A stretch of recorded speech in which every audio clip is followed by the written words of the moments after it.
with the fraternities and the sororities.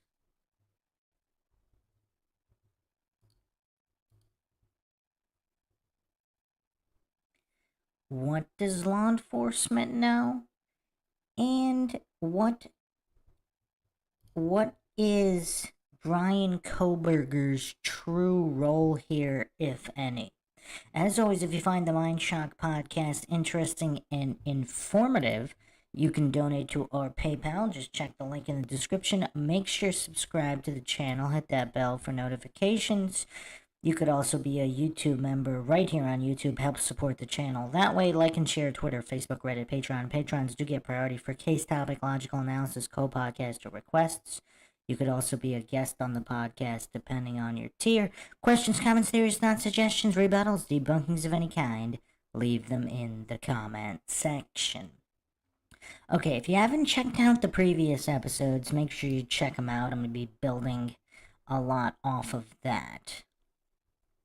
But this is a very perplexing case because a lot of the early information coming out circulated around one, if not two, of the other roommates. There's actually a sixth roommate known as AC. And she's a very, very curious individual. Again, I do not claim anything is true or untrue. I do not claim anyone is innocent or guilty. But many believe that she knows quite a bit. The sororities and the fraternities know quite a bit. Now, AC apparently wasn't staying at the house at that time, but she was still paying rent. And AC was supposedly Madison's BFF until recently, where something happened. Some kind of split, some kind of something. And that potentially caused some more issues. Now, again, these are college kids, so it's not that any of this means that any of them are directly involved in murder in any way.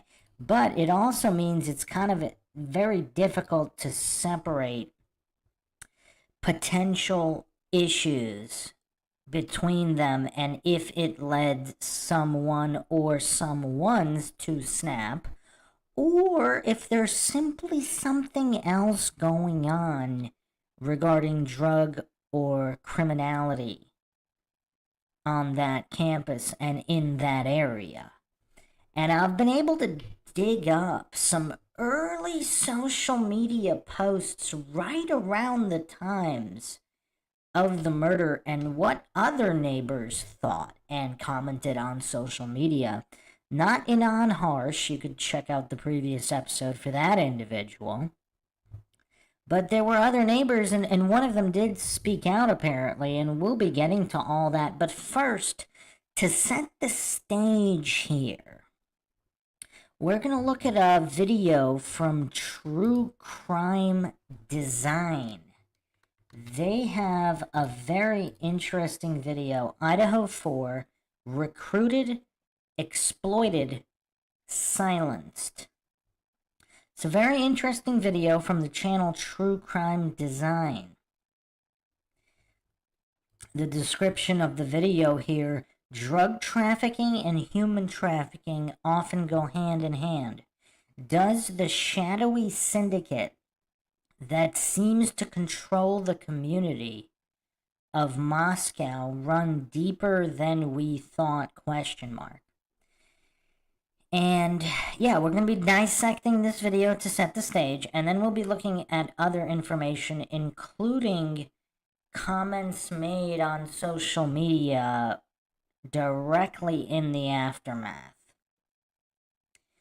Because, I mean, regardless of what happened, there just seems to be a lot more going on. There's drug overlap, other criminality overlap, and possibly some level of human trafficking overlap, which I think no one will be surprised by. even if it didn't directly relate to the murders, although it might have, and that's what we'll be, of course, exploring in typical Mindshock fashion, attempting not to fall for any of these silly logical fallacies like appeal to incredulity that a lot of coincidence theorist goofs desperately grasp, pretending that if their female minds find something difficult to believe or it seems far-fetched based on their subjective mentally deficient brains not being able to grasp it, that somehow that would mean it's untrue. Obviously the truth is whatever it is, and if you're not being objective and logical, it's gonna be difficult to get to it. So obviously trafficking doesn't mean that they were kidnapped against their will and taken somewhere. There's varying degrees here, and the True Crime Design channel with this particular video actually did a very good job at dissecting all of that. So let's get into that.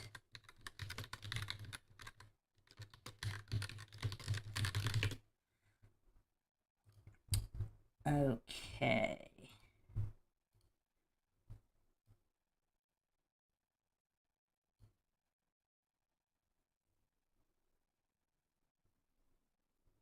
Parents, ask your children what they know if your kids are over there. They know something. If these kids stand together, we can put an end to this. Otherwise, kids are going to keep dying. The people are going to keep dying. These people mean it. They're not kidding. They're dangerous. This isn't just one crime. And the police officer did say it was parallel crimes. I'm glad you said that again. So you said parallel crimes last night. Crimes. Yeah. I'm sorry, Dago, were you going to say something? I was just getting ready to state, I think everybody's thinking the same thing. The same thing? Mm-hmm. Just asked to clarify that as well. And a couple other people did. So if you want to go into that, Kim, whatever you can with that, that would be perfect. I will go into I will not go into one side of it, but I will go into hold on one quick second. Are you talking about parallel investigations? Because I know last night you had said the FBI were already there, blah, blah, blah. What happened on the night of, November 13th kind of interfered with something else they already had going on. So that's quite mind-shocking there right off the bat. So it's this weird pattern. I mean, look at the Delphi murders. I mean, some of these other cases, apparently the FBI was already on the ground investigating something else when this happened. I mean, in the previous episode, we actually went over that there was at least one police cruiser literally dozens of feet from the home within earshot of screams, and it was just parked there for what? I mean, is this all by design? What is really going on here?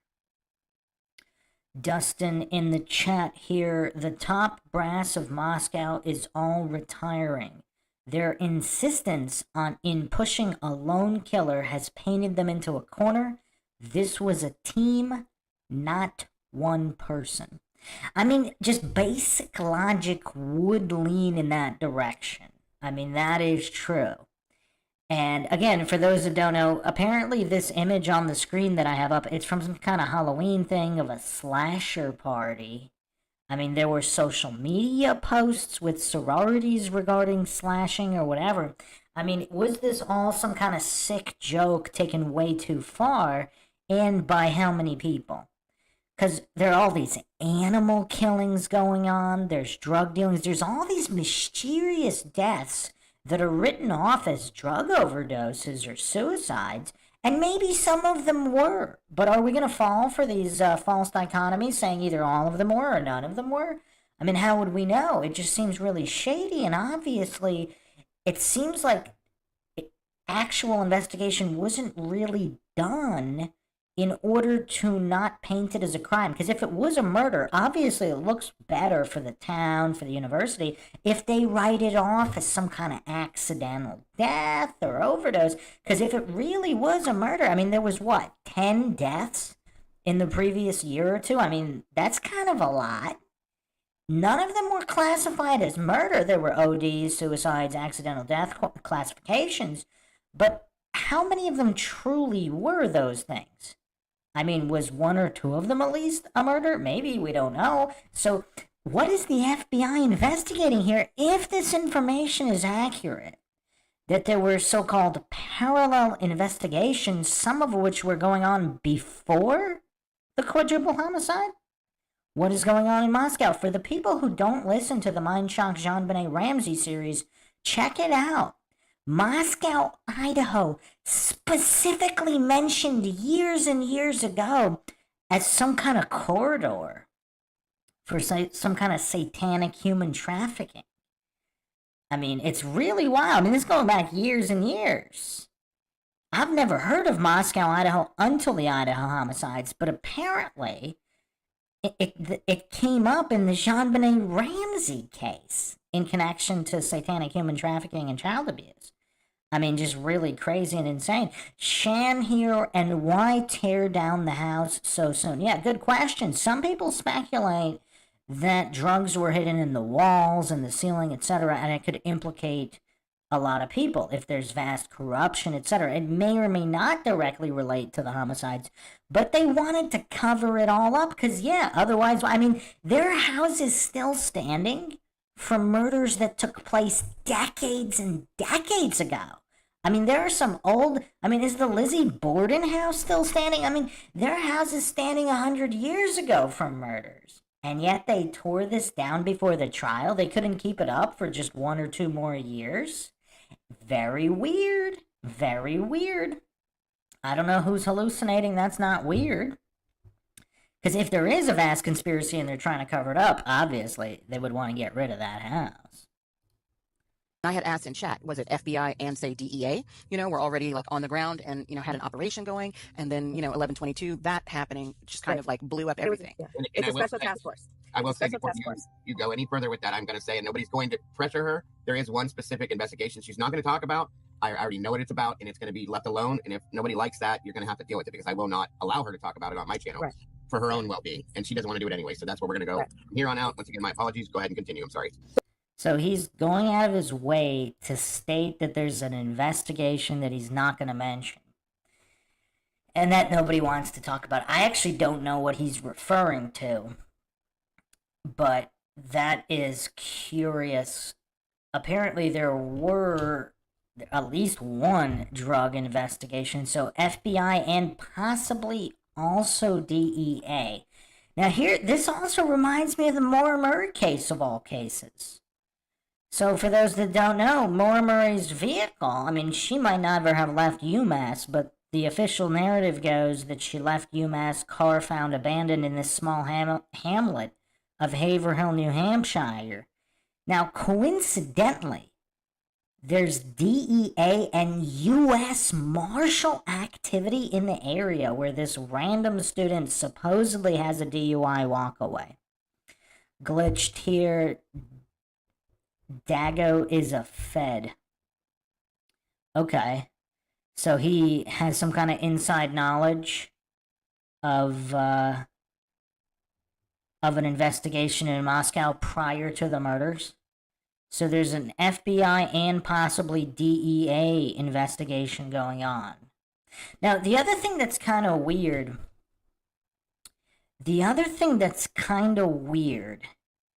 is, again, the coincidence theorist, they love this stuff.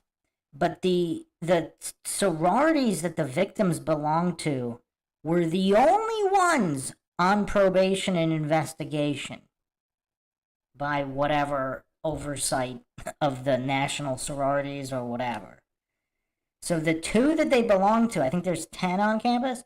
So the 2 that they belong to, they're the only 2 out of the 10. So the other 8 that they didn't belong to, apparently they're not on probation, no investigations.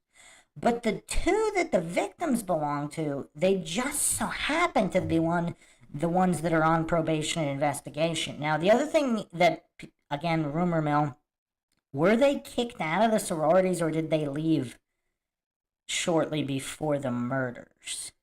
I've seen a lot of speculation on that.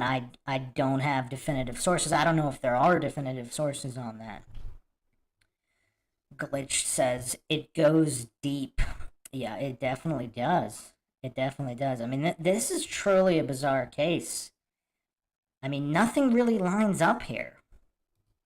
So they're trying to show. So it's a drug task force. It's a quad. I think it's called the Quad 4, and it's in different areas. And they've brought Moscow into it recently. They've been there since about 2015. They have been working on this drug problem, and it's a crisis actually over there. And do believe that. Okay, hold on a second.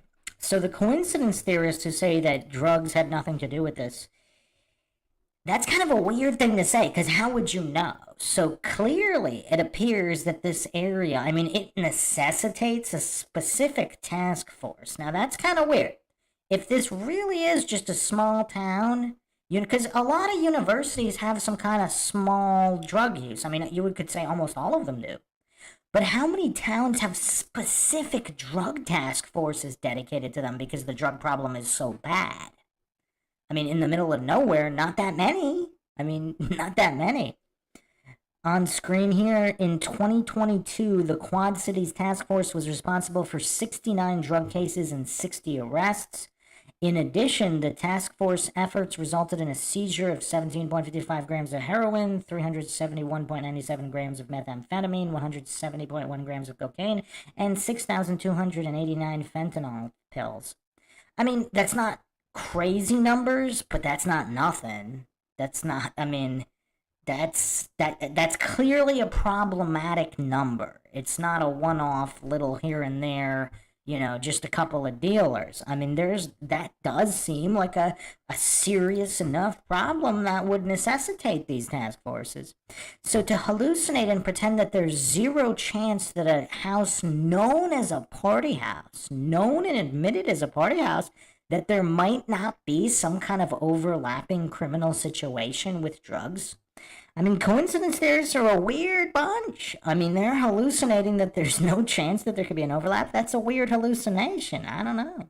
The children were harmed because they knew something, and it was a notice, put everybody else on notice to shut your mouth. Shut your mouth.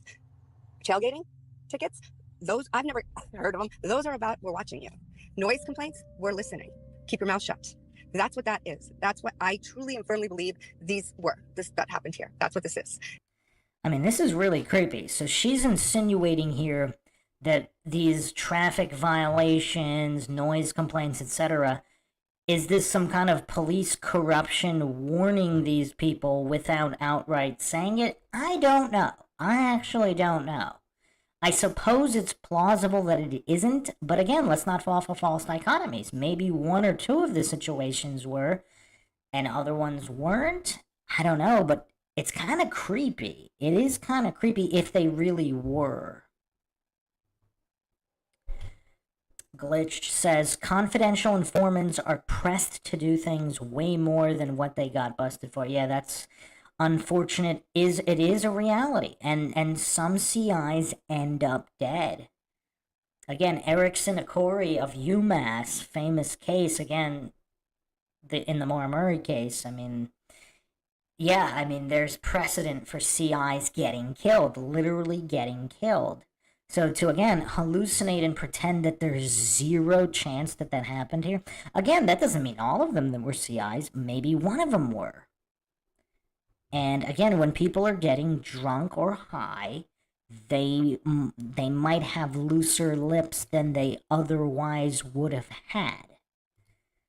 I mean, is that what Maddie meant when she says, I told Adam everything? Everything about what? And again, we're talking about college kids here.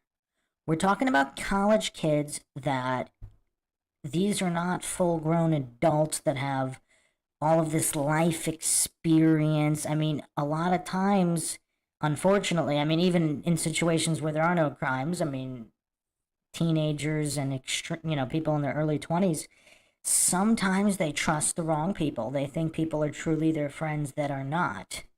And this gets exploited and taken advantage of. And unfortunately, in certain situations, it could end up in a murder situation.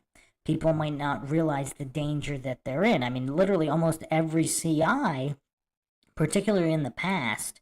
See, this is a little strange because this is a very recent case. This is totally modern, post-internet. But again, when you're in certain circles, you don't have that objective viewpoint from the outside looking in. So when you're already in the circle, if you have friends who have dealers or whatever, if it's an everyday thing, the level of danger might not be clearly apparent to someone inside that bubble. Now, from us outside looking in, it's like, okay, this is all very, very dangerous, but to someone living this day in, day out in a bubble, it might not appear as dangerous as it truly is. And I believe they're very close to solving, or they were, and it blew it out of the water.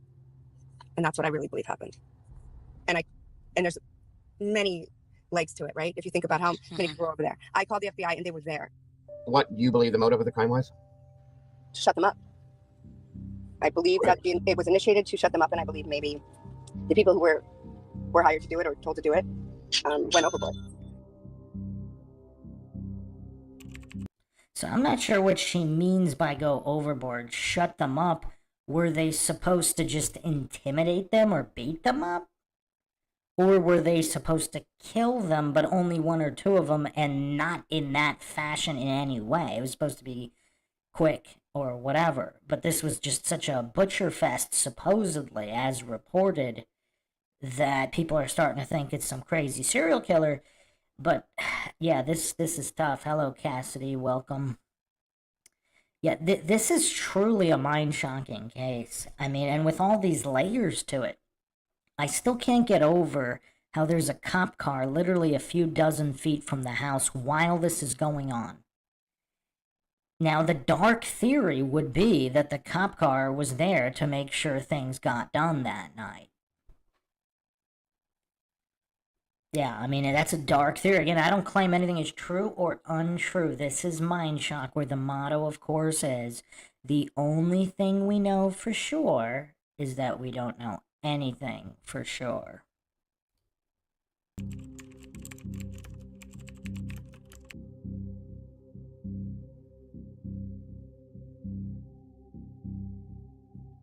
Transnational drug traffickers and criminal organizations often look to increase profits and market control through diversification. This means using trafficking routes for drugs, labor, sex, and violence. And again, just real quick, is there anybody that actually doesn't know this? It's kind of like mafias. They deal in a lot of different types of crime. It's really not that, I mean, it's really not that hard to believe that criminal scum are involved in different types of criminal enterprises. Again, not rocket science, but for whatever reason, the coincidence theorists have trouble with this. Human trafficking, and particularly child trafficking, underlies every other great crime in this country. Children are now more valuable than drugs for criminal transactions. Wow. 271% increase in human trafficking in Idaho in 2022. That is astounding. The source here, the Uniform Crime Report. That is absolutely astounding. That is a gigantic increase. Now, I know a lot of people did move to Idaho post-COVID, so I'm not sure if that relates to that. But again, I still can't get over that Moscow, Idaho was specifically mentioned in connection with the Judge Long confessions in the JonBenet Ramsey case, going back a number of years before this. Glitched says, Idaho is corrupt as all get out. You know, when it comes down to it, I mean, how many states really aren't, though? I mean, there's cases like this in almost every state. Is there something specific that's making you say that, Glitched? Are you from Idaho, if you want to say? If not, that's fine. Do you have some kind of inside knowledge on Idaho? I always thought Idaho was pretty chill, laid back. They got a lot of mountains. I think they have a ski resort, right? Obviously, they grow a lot of potato. I mean, it's a big state with a lot of different... I mean, there's a lot of different type of terrain in that state. There's the vacation area, Coeur d'Alene area. There's all this backcountry that's pretty popular for, I think, snowmobiling and skiing, maybe. And then, of course, there's the farming areas. And then Boise, I think that's the only major city. And then there's a lot of flatland area. There's a lot of parks. I mean, it seems like it's a very diverse state. Not a lot of population, or at least pre-COVID, there wasn't. Glitch says, just a lot of cases that go unsolved. I mean, that's every state, though, isn't it? I mean, there's so many unsolved cases everywhere. But that is an astounding increase. I wonder if that was one of the top increases in the entire country.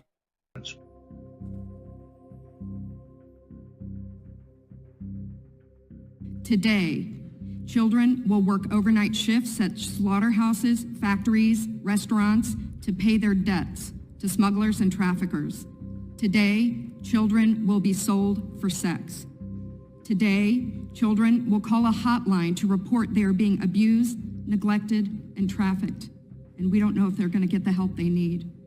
We missed out on a really smart person that was going to be a little conservative. She was conservative. She was always looking up stories on child, getting trafficked, and she was telling me that she thinks it's a lot bigger than people understand. That's an interesting statement. Not that there aren't any other college students that are researching that or becoming aware of various criminal problems in the world, but to write it off and say that it's 100% not related here. And then, of course, supposedly Kaylee wasn't even supposed to go back that weekend. And apparently there was some kind of reason or hesitation. And the other thing that I really wanted to touch upon that I think a lot of people will understand too. Sometimes in some of these cases that happen at universities, high school, whatever, there's a certain element that's involved in criminality. And if there ends up being a murder or murders that connects to that group, there are so many students that would be completely oblivious to this. I mean, there's probably so many, possibly the vast majority of students at not just Idaho University, but all universities, are good, wholesome kids that have nothing to do with this. I mean, maybe they get some drugs here and there once in a while, but they're not directly involved in any kind of major violent crime, trafficking, or selling of drugs. Maybe they buy here and there, or just get it from friends. Obviously, not 100% of college students are drug users either. I mean, there's a middle group that are, but they're not directly involved in any of this kind of crime. So to the people that think, or they want to look at the University of Idaho, I didn't go to the University of Idaho, but I'm just saying, pretty much every university is going to have probably a majority of just good kids that are not involved in crime, and that's why this is so shocking. People want to just trash University of Idaho, which maybe they should, some of the leadership or some security measures, maybe they should. But in terms of painting all the students under this one negative light, I mean, that's weird to me. And I've seen that done, not just in this case, but other cases. The vast majority of college students are just good, wholesome people. They want to, maybe they want to have fun, but they're not out there to kill anybody. They don't have direct knowledge of their friends murdering people. I mean, we're talking about such a small fraction of total college students here. And I just wanted to reiterate that because I think some of that gets lost where people start just saying, oh, University of Idaho is just a terrible place. The frats and the sororities, they're all murderers, etc., etc. Now, there's probably a decent amount of bad actors among them. But to say that most of them or all of them are like this, I mean, that's just weird. I don't know why people do that. That's a hasty generalization, logical fallacy, of course. Shan says frats and sororities are 100% part of the beast system. Yes, but I would still say the majority of people that go through them, I've known plenty of people in frats and sororities. I would say the majority of them make it through that beast system without being completely corrupted and turned into murderers or criminal scum. Now, there are shady things that go on for sure, like with hazing and just negative issues. But I've known plenty of people that came out just as kind as when they went in. So I wouldn't say that 100% of the bad, but that's not to say that I would ever recommend for anybody to join a fraternity or a sorority unless it was maybe some kind of extremely small school that was vetted and people just knew their family went there and they just have some kind of direct knowledge that it's all above board. So, yeah, I mean, there are those issues, of course. Glitch says 3 North Carolina frats were busted for dealing millions of dollars of drugs. Chapel Hill, the president of the college was involved. Wow, that's bonkers. Yeah, that's crazy. Yeah, that's wild. I think Whitey Bulger's brother, was he the chancellor of UMass when they had some of the largest drug busts. I don't know, that was wild too. Yeah, no, there's definitely shady business going on. All I'm saying is that I would still say the majority of kids in frats and sororities across the majority of universities are not directly involved in any kind of violent crime. I wouldn't say 100% of them are involved in dealing either. It seems like it seems like in certain universities it just gets a little out of control. University of Idaho might have been one of those, but are all of their frats and sororities out of control? Because again, 2 of the sororities are on probation. What about the other 8? Are they relatively legit? Or most of the other 8?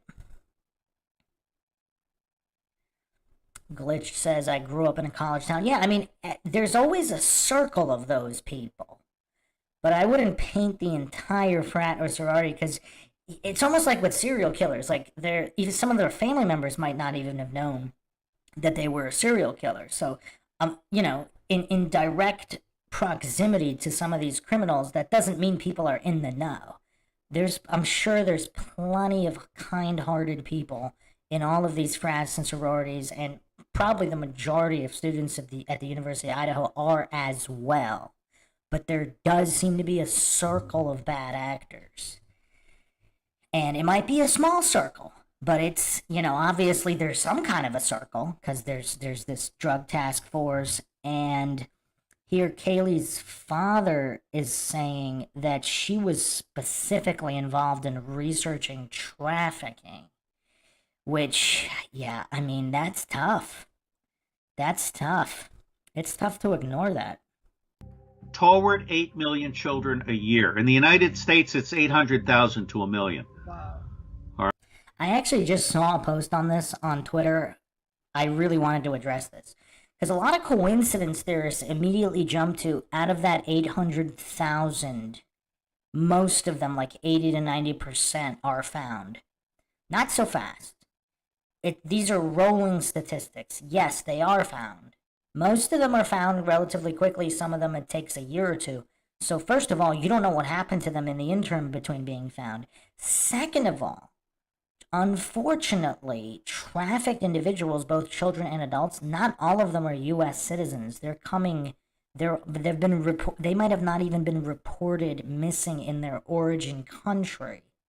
So by the time they get to the U.S., that's not even included in that statistic of 800,000+ going missing. Furthermore, that statistic doesn't include foster runaways that were never reported. It only includes the reported missing. So a lot of coincidence theorists, authority worshipping cultists that want to kind of poo-poo the 800,000 number, not so fast, because even within that 800,000 number of reported, I mean, that still leaves thousands to tens of thousands that are never found, plus all the ones coming from foreign countries, plus all the ones never reported in the first place. So we're talking tens of thousands minimum. That's what, I mean, 1 is too much.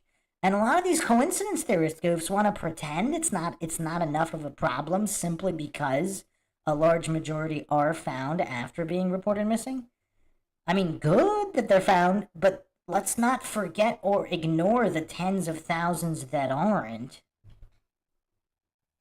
Or pretend that that only kids that have been reported missing are missing. It's just, yeah, it's weird.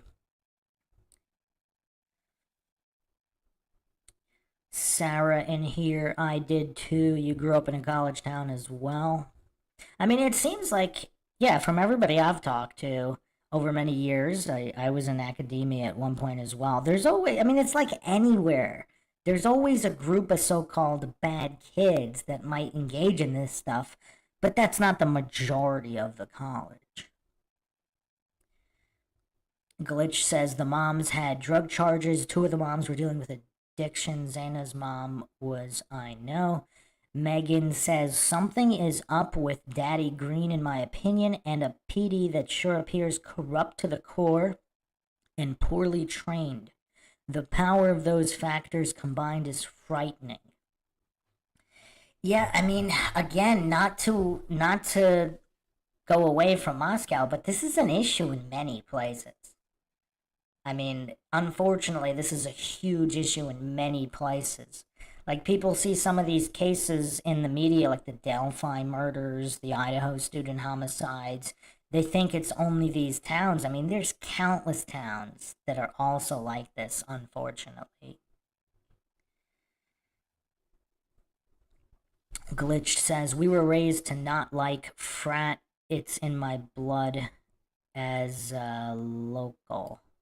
Yeah, I mean, frats, yeah, I mean, especially depending on the schools. I mean, a lot of frats can be boisterous and annoying and criminal, certain group within the frat, not necessarily 100% of the frat. Right? This is very serious stuff. For nearly a decade, unaccompanied children have been suffering in the shadows. And I have to confess, I knew nothing about their suffering until 2021, when I volunteered to help the Biden administration with the crisis at the southern border.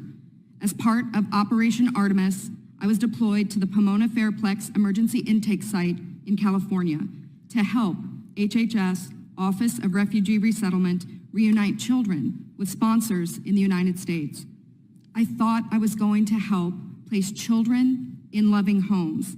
Instead, I discovered that children are being trafficked through a sophisticated network that begins with recruiting in home country, smuggling to the U.S. border, and ends when ORR delivers a child to a sponsor. Some sponsors are criminals and traffickers and members of transnational criminal organizations. Some sponsors view children as commodities and assets to be used for earning income. You know what else is absolutely bonkers? That post-Epstein, there are still these clueless coincidence theorist conspiracy deniers out there. I mean, there's no shortage of these goofs pretending and hallucinating that this isn't a widespread problem. I mean, it's just crazy. I mean, how anti-human can you get to just stick your head in the sand and pretend this stuff's not going on just because it has the word conspiracy in it? It's really weird.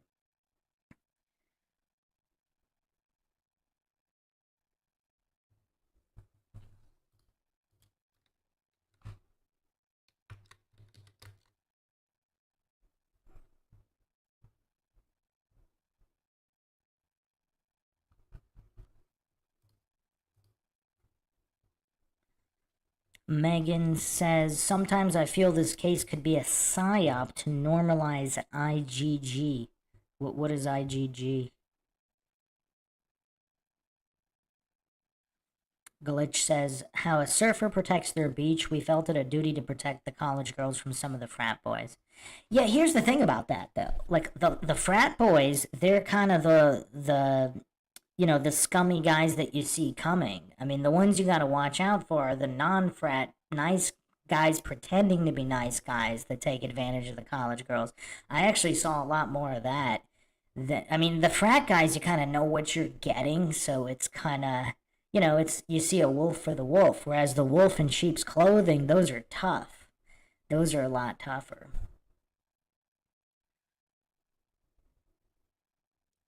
What is IgG? Oh, the genealogy work on DNA. Oh, okay.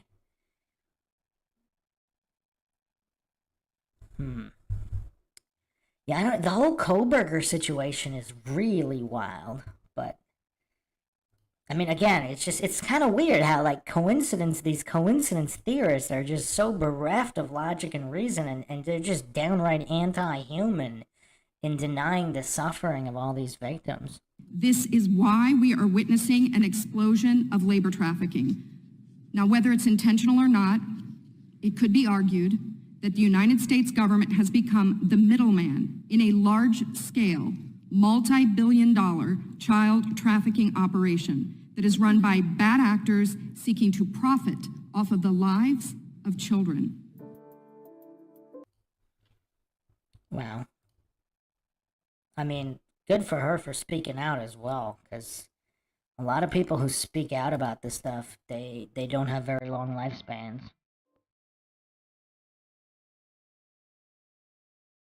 Created by Congress in 1988, The High Intensity Drug Trafficking Areas, or HIDTA program, coordinates and assists federal, state, and local law enforcement agencies to address regional drug threats. There are currently a total of 33 HIDTAs in all 50 states and U.S. territories.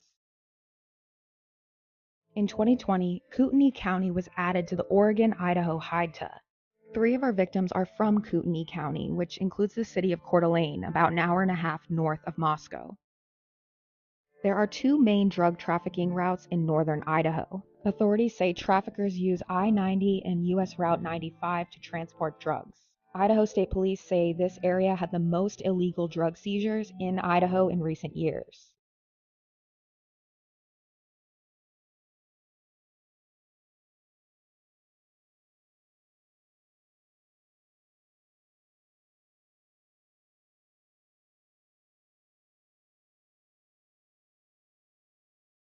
These 2 major highways intersect in the city of Coeur d'Alene, with I-90 running east to west and US Route 95 north to south. 95 South, in fact, connects Coeur d'Alene to Moscow. This major north to south highway actually bisects the city of Moscow. I mean, yeah, a lot of coincidences here. Even though it's a relatively small town, I mean, this is quite coincidental to just absolutely deny that there could be any type of drug connection when, I mean, obviously there very well could be one here, and we'll continue to look into this to see.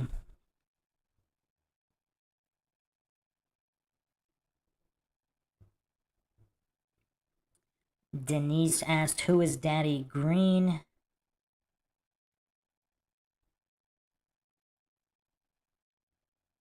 He's the school president that's a billionaire. The students call him Daddy. That's kind of weird. I've never been to a school where something like that goes on. That's kind of weird.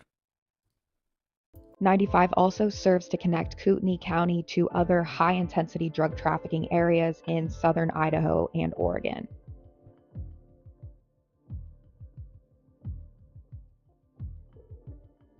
Is it true that people in that house have sold products? Yes. Yeah, 100%. And you've bought from them, or other people have, or you guys like throw down 100%. together? Yep. All the above.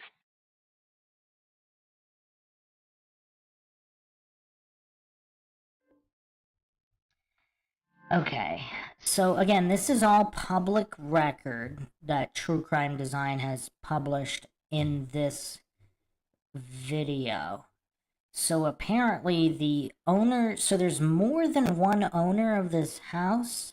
There are co-owners, one of which is supposedly a sex offender. This is kind of weird. Has this been mentioned in the mainstream media anywhere?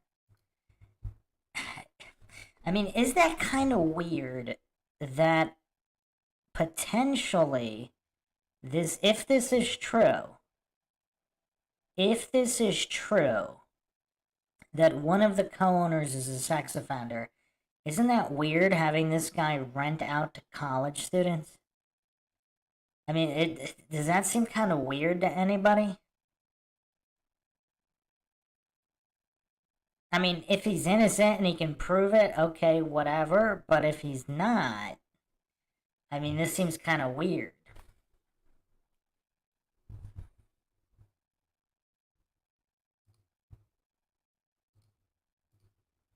Does anybody find that weird?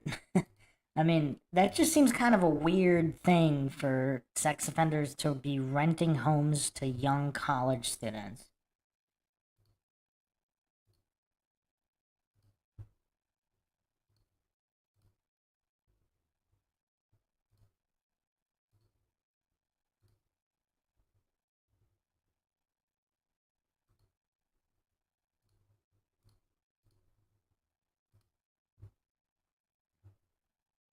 No way.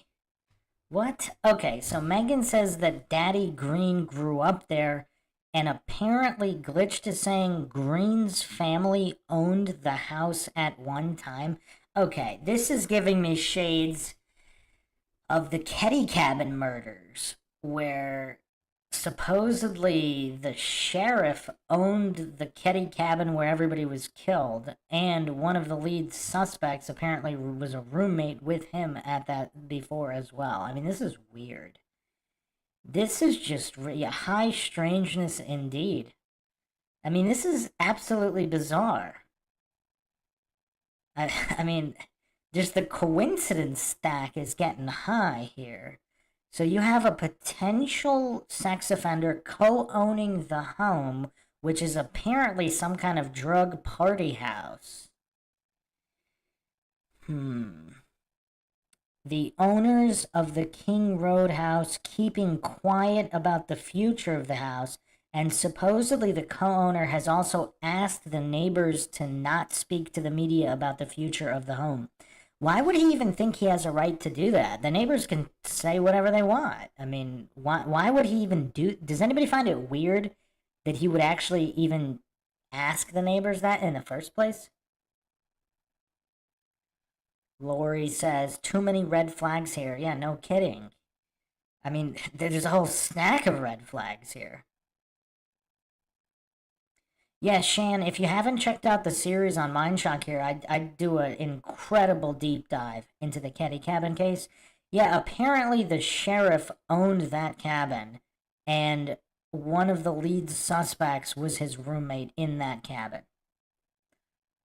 It's just bonkers. Yeah, it's crazy. Glitch says it gets worse. Yeah, I mean... Wow. Okay. Let's continue. Let's brace ourselves and continue here.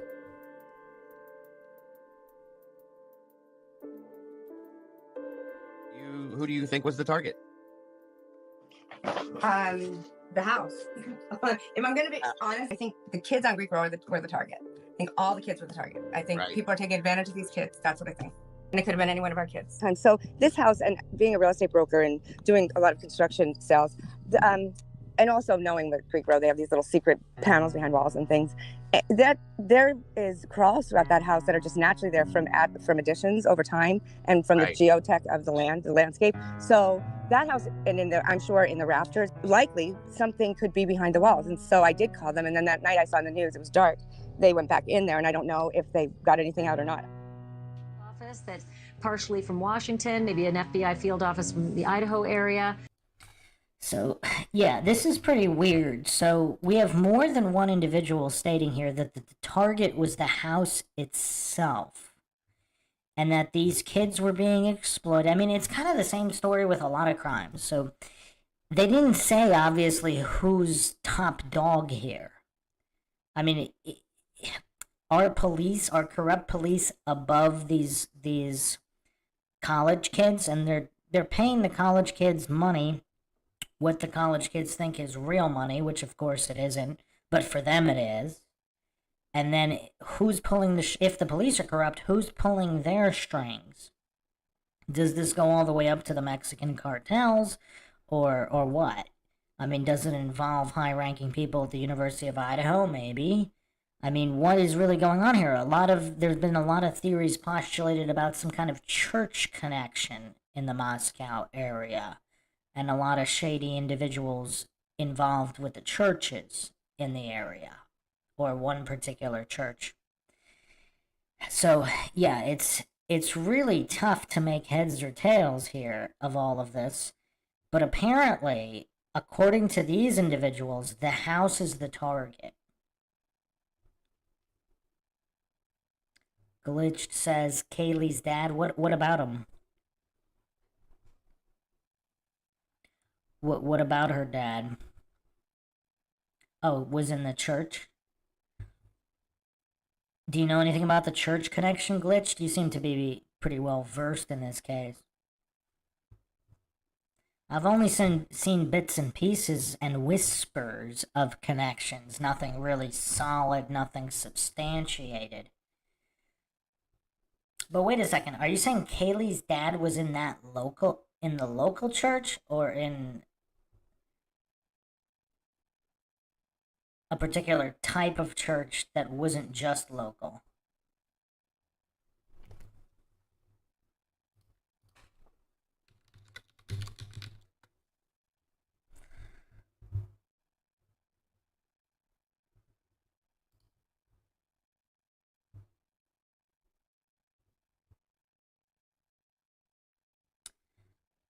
Are we going into Mindshock land already, Dustin? Look at Amityville, same date and similar address.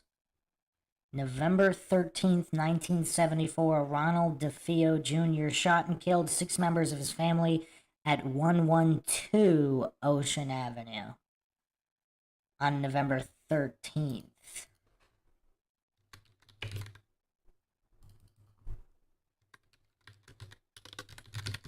I mean, that's pretty close. I mean, yeah, I mean, that's pretty creepy. That is pretty creepy and close, I have to say. Not quite exact, but Glitch says, yes, the local one. You spoke of Church of Christ. Shan said, mind-blowing. Mind-shocking, if you will. Here on Mindshock, where the Mindshocks just don't stop coming. But did you ask if they were from FBI or what jurisdiction, and they just said, you know, nothing to see here? Yeah, they would give me nothing, and I did call Moscow police, no answer, no response, so no explanation for any.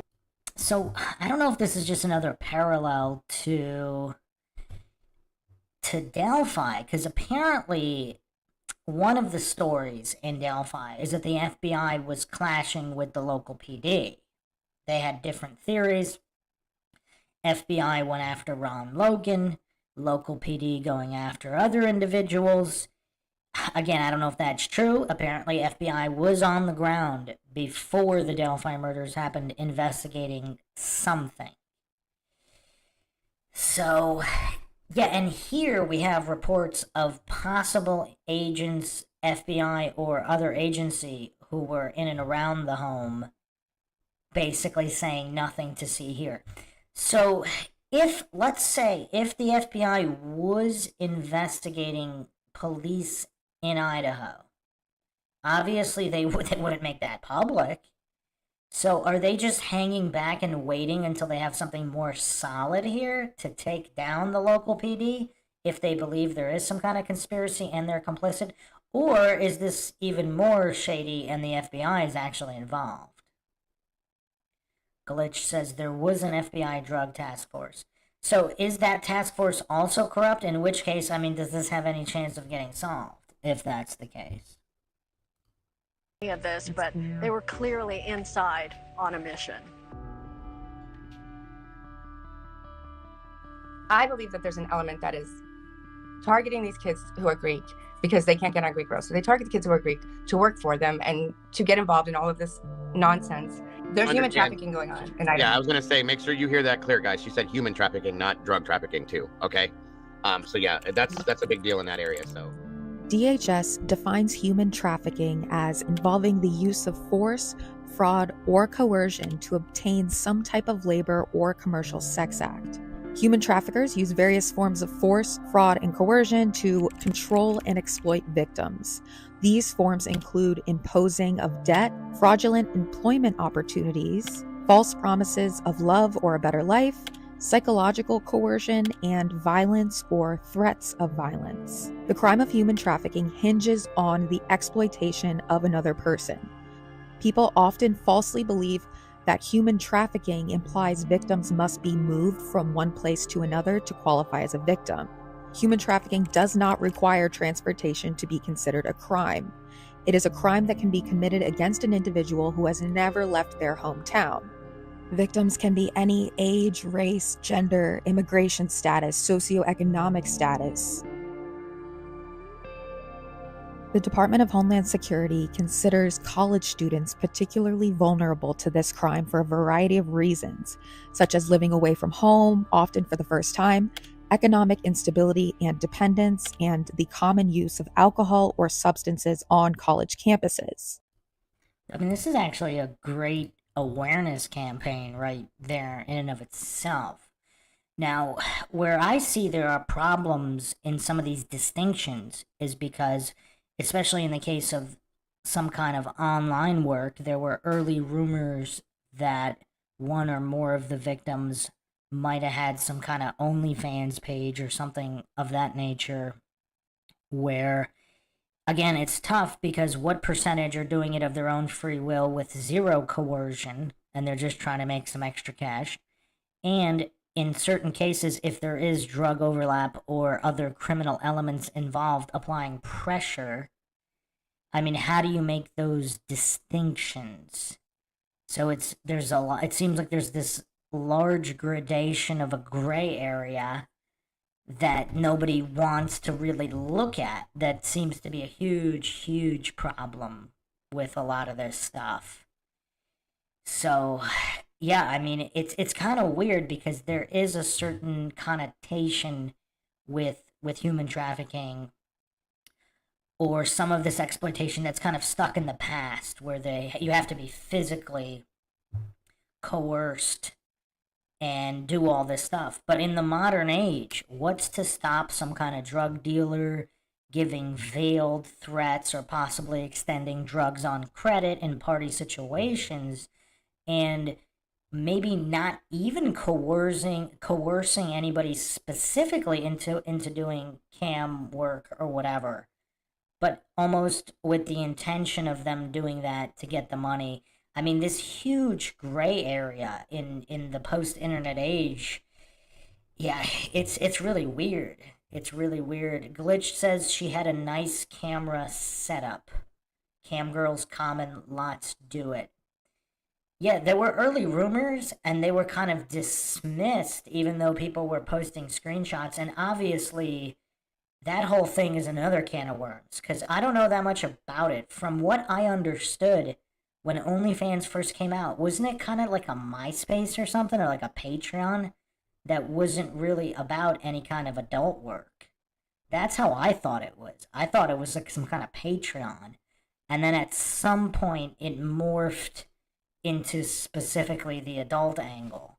Or maybe not. Maybe you can still do regular stuff on. Maybe you can still do non-adult stuff. I mean, I have no idea. Do like musicians have OnlyFans pages that are like totally rated G? I mean, I don't know. Maybe they do. Because even in the name, OnlyFans, you're a fan of somebody and you support them. From what I mean, I don't know. I don't really remember. I don't remember the year it came out, but I thought it was kind of like almost like a paid MySpace support musicians and artists type of thing. Glitched is saying they do. So it's not exclusive for adult stuff. Okay. So what does it mean even if somebody did post her page? I mean, it could be an innocent modeling page or something like that. I don't know. So I guess that doesn't really mean anything nefarious off the bat. But again, we don't know. So I guess that's unknown. The other weird thing is, would anybody come forward even if they did know, because they might think that that paints the victims in a bad light? But here's the problem, because if they were coerced into doing that, and that's going to lead to the criminals, to the murderers, or the people that are involved in this, by not coming forward with that information, you might be robbing a victim of justice. Fubar Temp says John Cena has an OnlyFans. Okay, so it's not. It's just like a any fan type of page then. So that doesn't mean anything. I don't know. How much does John Cena make? What does he post on there? Just like the same stuff he posts on his other social media?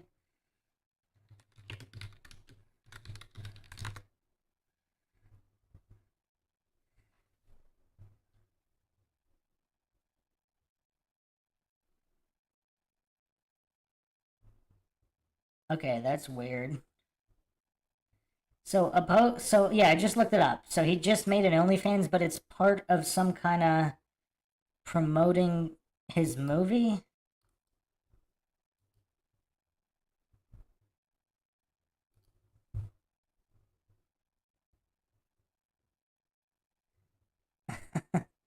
I mean, it looks like he kind of did it as a gag, and not like a real, I mean, why would anybody, I mean, I don't know. Would people that don't need money do, I mean, I'd have no idea. I thought, again, I thought it was some kind of like musician artist thing at the beginning, and it seems to be turned into some kind of adult cam something. Huh. Yeah, so I don't know what that means, but again, in the context of the criminality of human trafficking, if they're being coerced into doing that, obviously that would be a crime.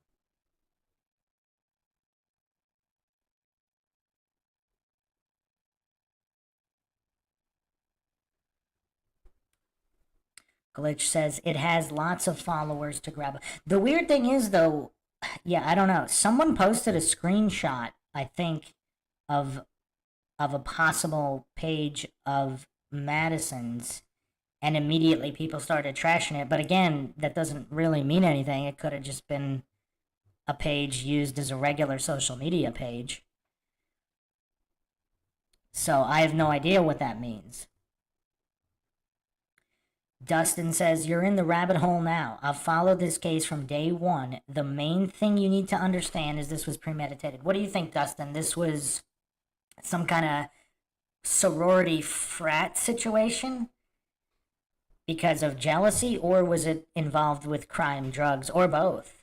Or both. Because again, as I mentioned at the beginning of this, apparently there's a sixth roommate, AC, and she was best buddies with Madison, maybe. And then there was some kind of falling out.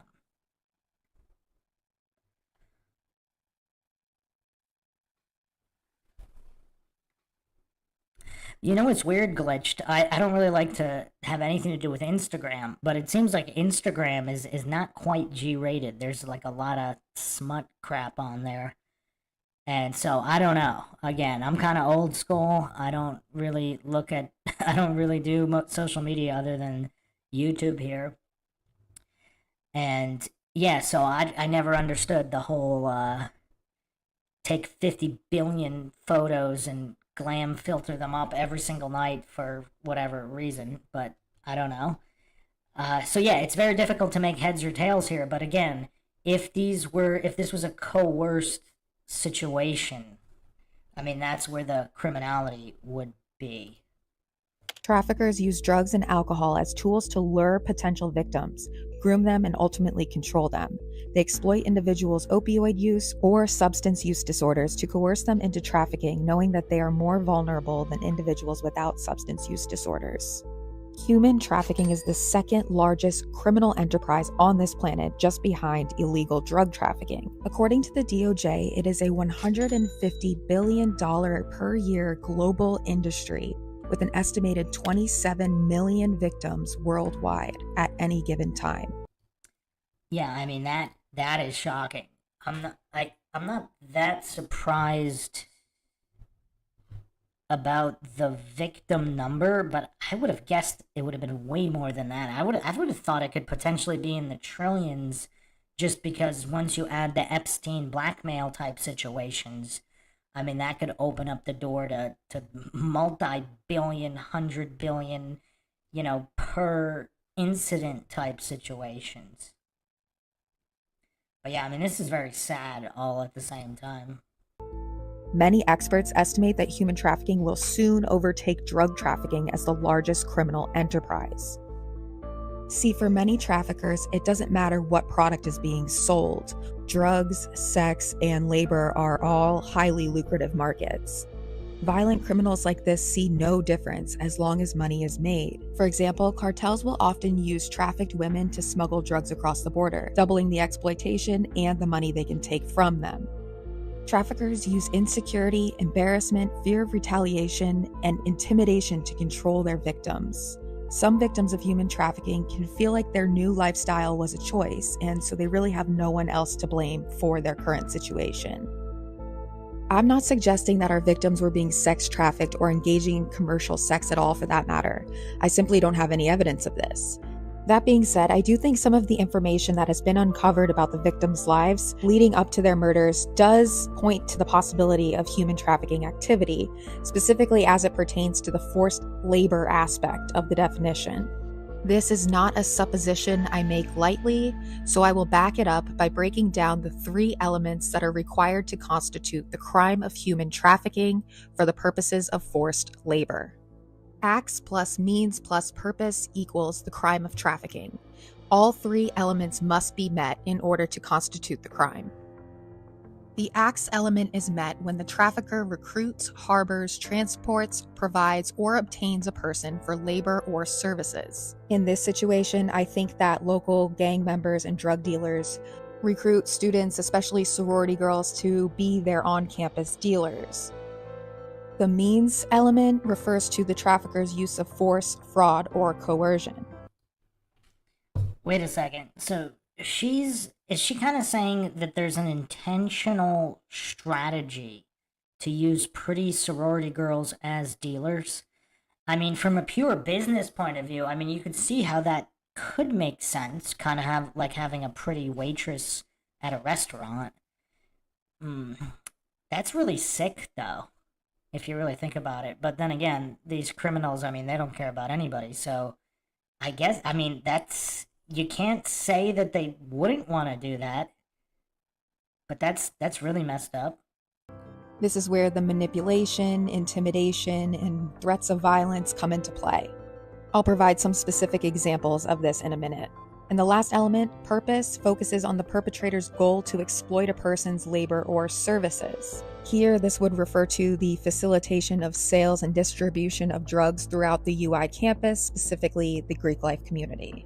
Frankly, a lot of mysterious deaths, violence, and bizarre circumstances indicative of gang activity occur on UI's campus, specifically surrounding Greek life and the King Road neighborhood.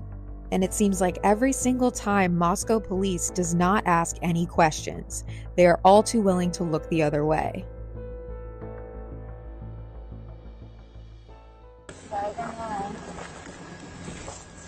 Freaky though. I don't know why they shoved everything in my suitcase. Can I get my case number? Honestly, I think you're right. I think if I took a wild guess, maybe they were trying to take your car and they were like, we don't need these clothes. Copy. The stuff they put in my suitcase was so random.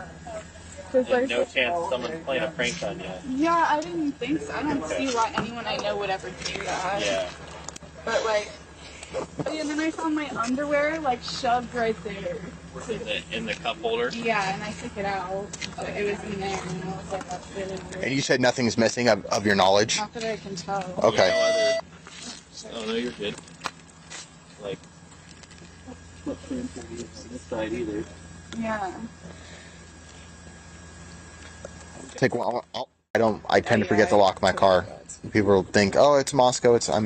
Yeah. They know. It's safe, but there's always, I'm just glad I took my TV out. That would have sucked. Yep. Do you have any questions or anything? No, I don't think so. Okay. Right. Is this an alpha fee? Like Yeah. All right. Sweet. Nice. How did you know? Alpha fee on your pants. Oh. Yeah. On the morning of May 1st, 2022, just about 6 months before the murders, 19-year-old freshman Hudson Lindau was found dead in a creek on UI's campus just a stone's throw away from Creek Row. Police almost immediately ruled out foul play, and it was ruled an accidental drowning, and everyone just kind of moved on. The weird thing about a lot of these, every time I see a case where it's immediately foul play not suspected, well, that's kind of a weird thing to say. I mean, wouldn't you just say it's being investigated? Like a lot of, in legit cases, they're usually saying no comment. You know, it's still currently under investigation.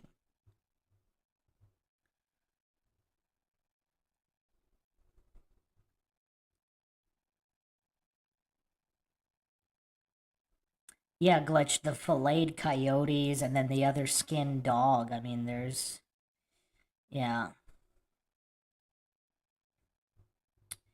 Yeah, I mean, this is really weird. I mean, does this happen on other campuses? I mean, this much weirdness and strange deaths.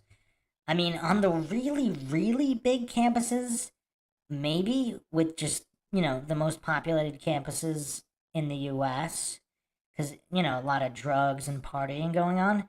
But University of Idaho is not exactly the most populous campus. but questions remain as to how he got in this creek and could have drowned in what appears to be very shallow water. Here's a picture of Hudson at what appears to be the 1118 house, which is the same address where the body cam footage of the car burglary occurred just 2 months before his death. And as you can see, the 1122 house is in the background. Hudson Lindau's death is very similar to a 2013 mysterious death that also occurred on a Saturday night on the campus of University of Idaho. UI freshman Joseph Widerick, 18, was seen drinking at a fraternity house on January 19, 2013, and slipped out shortly after midnight. Investigators believe he wandered off for about 4 hours, eventually taking cover under a bridge where he died of hypothermia. Once again, the possibility of foul play quickly ruled out if even considered.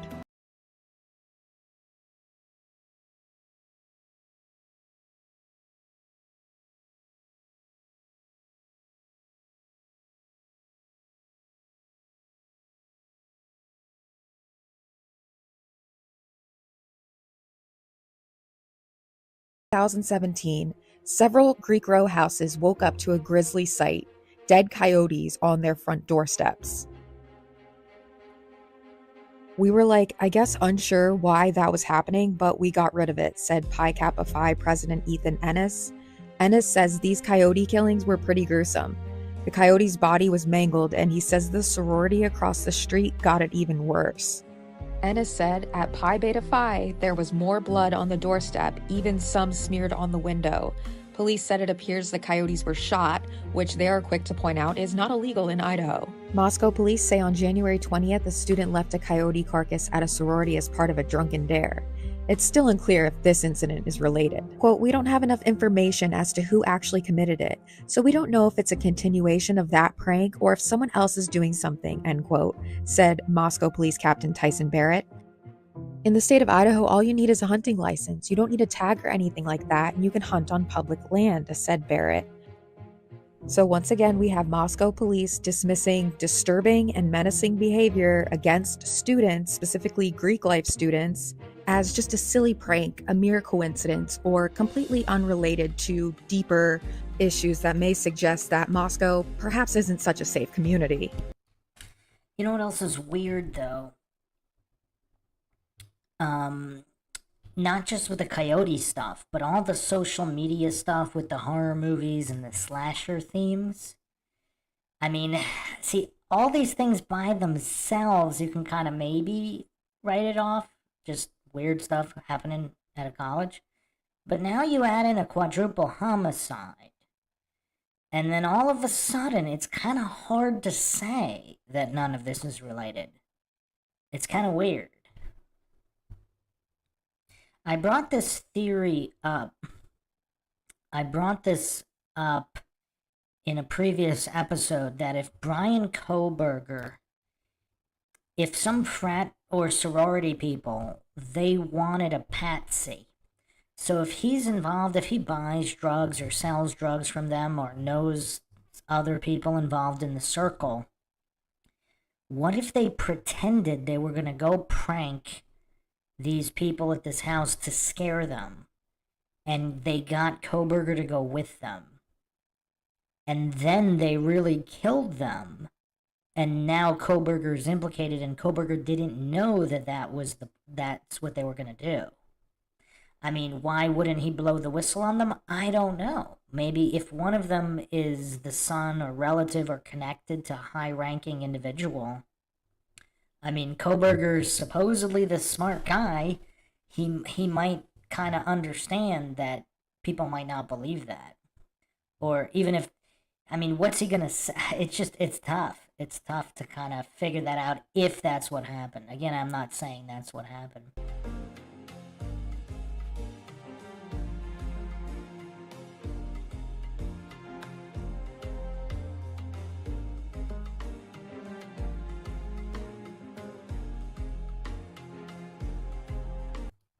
That's also kind of a weird thing. I mean, yeah, supposedly they investigated it, but it's just so hard to say something's not connecting that's happening right before a quadruple homicide or within a certain short time frame.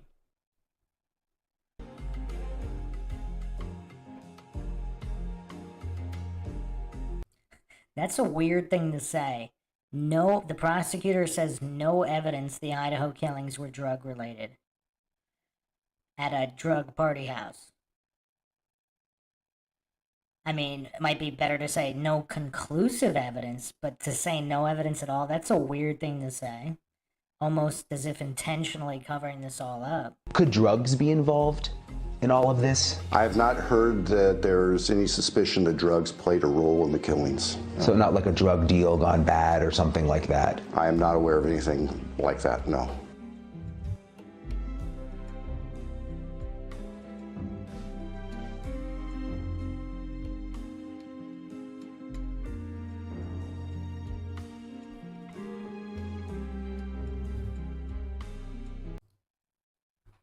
Huh.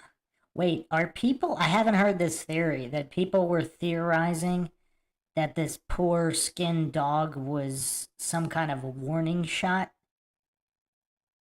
to Kaylee?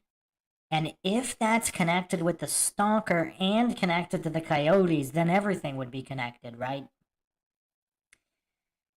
To just write it all off as coincidence... Because, okay, let's look at other college murders that occurred in other towns. Were there also skinned coyotes and dogs?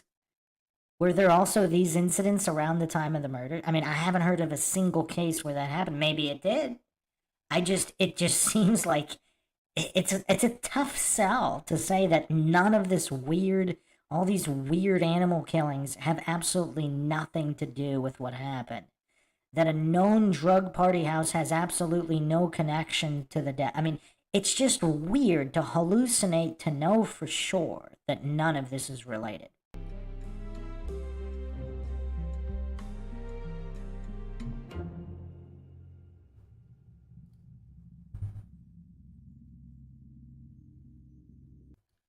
So this is interesting on the timeline. Okay, so let's go over this again. So supposedly Kaylee, she's in a sorority, or possibly got kicked out or left at a certain period of time. She has a stalker. At least one. Some people are actually theorizing there were more. She's got at least one. She posts a photo of her and her dog on social media. 3 days later, 3 miles away, a dog is skinned alive and killed. Then Kaylee leaves and doesn't want to come back, but does, and the weekend she comes back, coincidentally, is the quadruple homicide. Now, is this all coincidental? Is this all coincidental? Maybe. Again, I don't claim anything is true or untrue. Are all the strange deaths coincidental? Is all the drug activity coincidental? Is the destruction of the house coincidental? I mean, how many things are we going to have to believe are coincidental in order to believe that nothing's related? Now, maybe some things are related and other things aren't. Let's not fall for false dichotomy logical fallacies here. But to hallucinate that they're all definitely not related, that is not an intelligent hallucination. Now, obviously, we don't know. Whoever wasn't there, they don't know. I mean, the other thing that's really shocking here, Kaylee would have...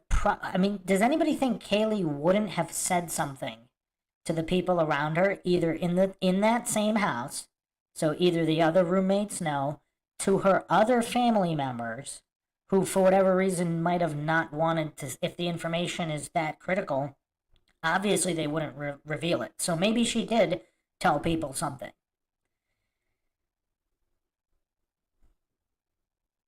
You guys are really going in hard on Officer Payne and the possible Kopaka connection, which I went over in other episodes. Some people actually theorize that Koberger and Kopaka somehow knew each other all the way back in Pennsylvania. Denise says, it's scary realizing how easy it would be to falsely accuse someone and convict them when there is no transparency and corrupt law enforcement in the mix. Yeah, and let's not forget about the internal affairs investigation in Moscow, Idaho.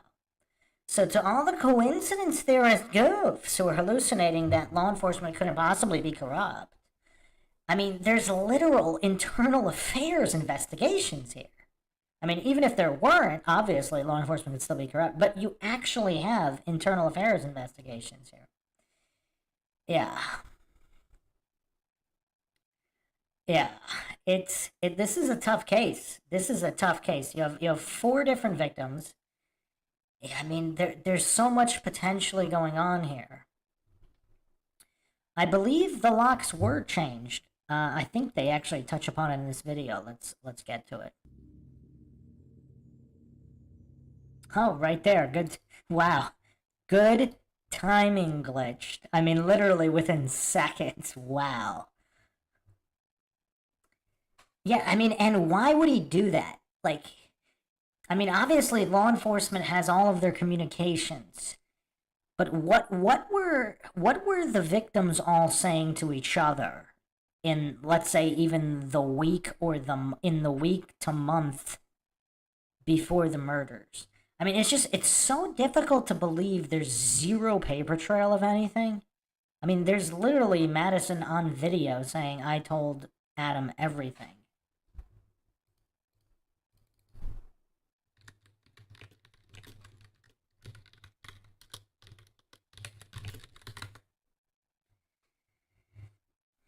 I mean, think about that.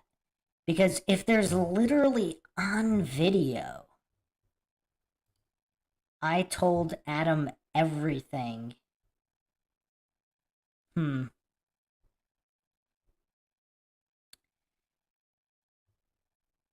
mean, how much of a trail is there between phone calls, messages, and text messages if there's already a video circulating, "I told Adam everything"?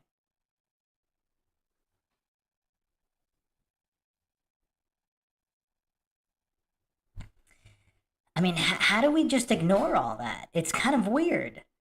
How do you just ignore all of that?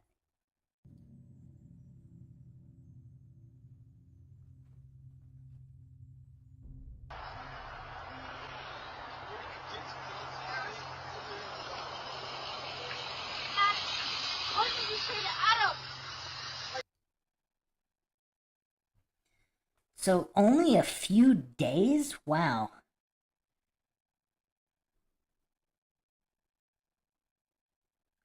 And the guy says they're gonna get you guys? I mean, is that all coincidental? Is that all coincidental? So it doesn't say how many days, but it says Xana's dad worked on the door locks days before. So that was only her door? Only her door? Like, why would he do that though? So what did Madison and Kaylee tell her? And so there's a report of a stalker regarding Kaylee. Madison is saying that she told some guy named Adam everything. And the response is, "They're gonna get you guys." And there's people out there saying this is all coincidental. I mean, what are the chances that Brian Kohberger is planning this and it all goes down within this timeline? The weird thing is, I mean, you would think there'd be more of an alibi. The main thing with Kohberger that people forget, he didn't cancel his doctor's appointment right after the murders. And apparently there's nothing on his body. I mean, that's kind of weird. I don't know. Supposedly there was some kind of scuffle with Ethan.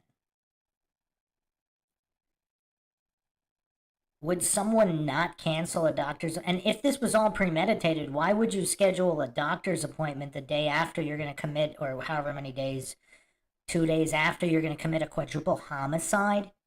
I mean, possibly you might have somebody else's... You might have some injuries or whatever. That's a weird thing to me. I mean, obviously the Elantra doesn't even match. Wrong year, wrong body style, so his car doesn't match. The uncanceled doctor's appointment. I mean, nothing really adds up with Kohberger, unless the frats were specifically trying to frame him for some reason. You would think it would be easy. See, what if the police were in on it? If the frats and the police were in on framing Koberger, then maybe that would make sense. Because then they wouldn't care if he's got an alibi or whatever.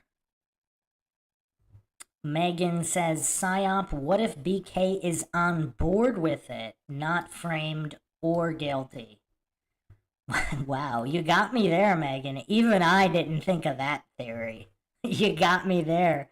Hats off to Megan Z. That is a theory even I did not go through. Wow. Yeah.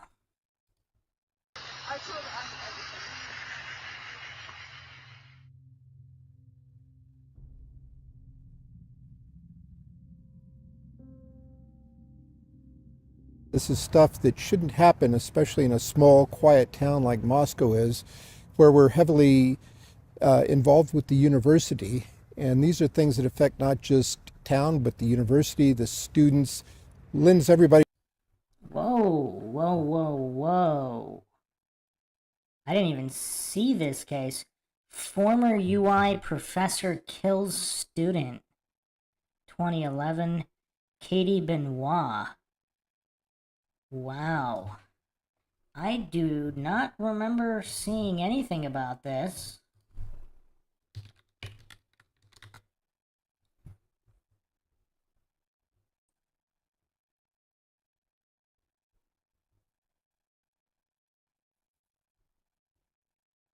So uiidaho.edu, the Katie Benoit Campus Safety Awareness Month.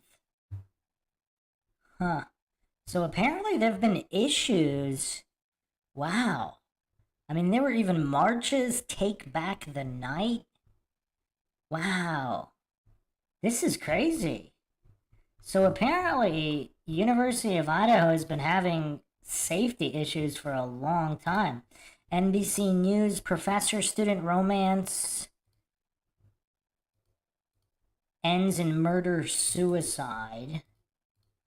A college professor who alternately referred to himself as a psychopathic killer and the Beast killed himself after fatally shooting a graduate student he had recently dated, police said in newly revealed court documents.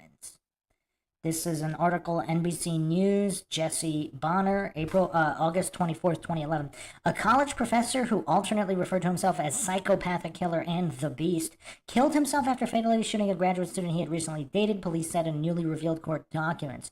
The body of former University of Idaho professor Ernesto A. Bustamante, 31, was found early Tuesday in a Moscow hotel room after he apparently shot himself in the head with a revolver, police said. Katie Benoit, 22, had been killed on the front porch of her Moscow home a day earlier. Her two roommates told police they had been baking cookies late Monday when Benoit stepped outside for a cigarette, and about 2 minutes later they heard gunfire. Benoit was shot multiple times with a .45 caliber handgun. A neighbor, Lauren Hetzler, told police he heard the shots and saw a man who authorities later identified as Bustamante leaving the home in a dark trench coat and hat. A police affidavit filed Tuesday offers details of the relationship between Bustamante and Benoit, including violent encounters that were described by their friends and roommates. Megan Walker Smith and Emma Gregory, Benoit's roommates, told police that the romance ended in March. Gregory told authorities that Benoit, after the breakup, had said Bustamante had pointed a handgun on her on multiple occasions and at one point had put a gun in her mouth, according to the statement. Benoit's roommates told police they had been concerned for her well-being because Bustamante had weapons and multiple personalities. Rowdy J. Hope, who told police he was a close friend of Bustamante. Seriously? This guy's named Rowdy Hope? Man, that's weird. Confirmed that Bustamante had multiple handguns and multiple personality disorders, to include one Bustamante calls a psychopathic killer and another Bustamante calls the Beast, Moscow Police Sergeant Bruce Fager said in the affidavit. troubling behavior. Benoit had filed a complaint with the university in June over Bustamante's behavior, and he was either fired or forced to resign as a result, according to the police affidavit. Fager said it is unclear how the university handled the complaint because it was treated as a personnel matter and was confidential. The university has said Bustamante resigned effective Friday, but declined to comment on any specifics related to his employment, including saying whether Benoit had been one of his students, citing public records laws in the ongoing investigation. Okay, this is really weird, though. Bustamante took a job at the University of Idaho in August 2007 and was an assistant professor in the Department of Psychology and Communication. Yeah, this is weird. So there's a weird history. I mean, that seems to me like it would be unrelated, but there's just a history of strange activity at the University of Idaho, strange deaths and murders.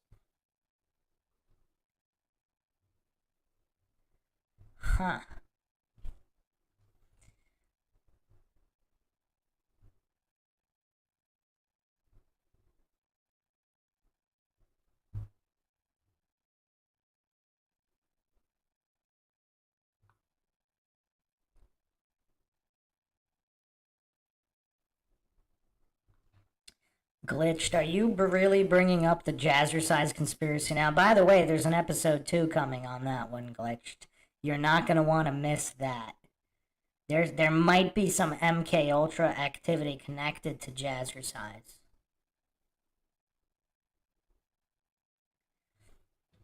Okay, so, I mean, what does everybody think about just the oddities at the University of Idaho? Because there's all these strange deaths, literal murders, animal killings. I mean, it's I mean, I don't know. It doesn't seem like this is a regular university. I mean, obviously universities have deaths and accidental deaths, suicides, and even murders. But there seems to be quite a bit here relative to the population.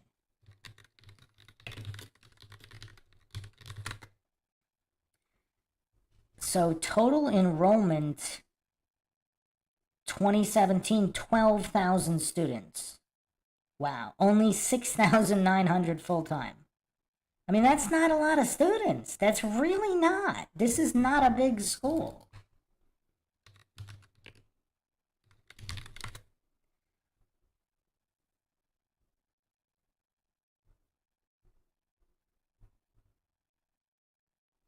For example, UMass Amherst has over 28,000 students. So,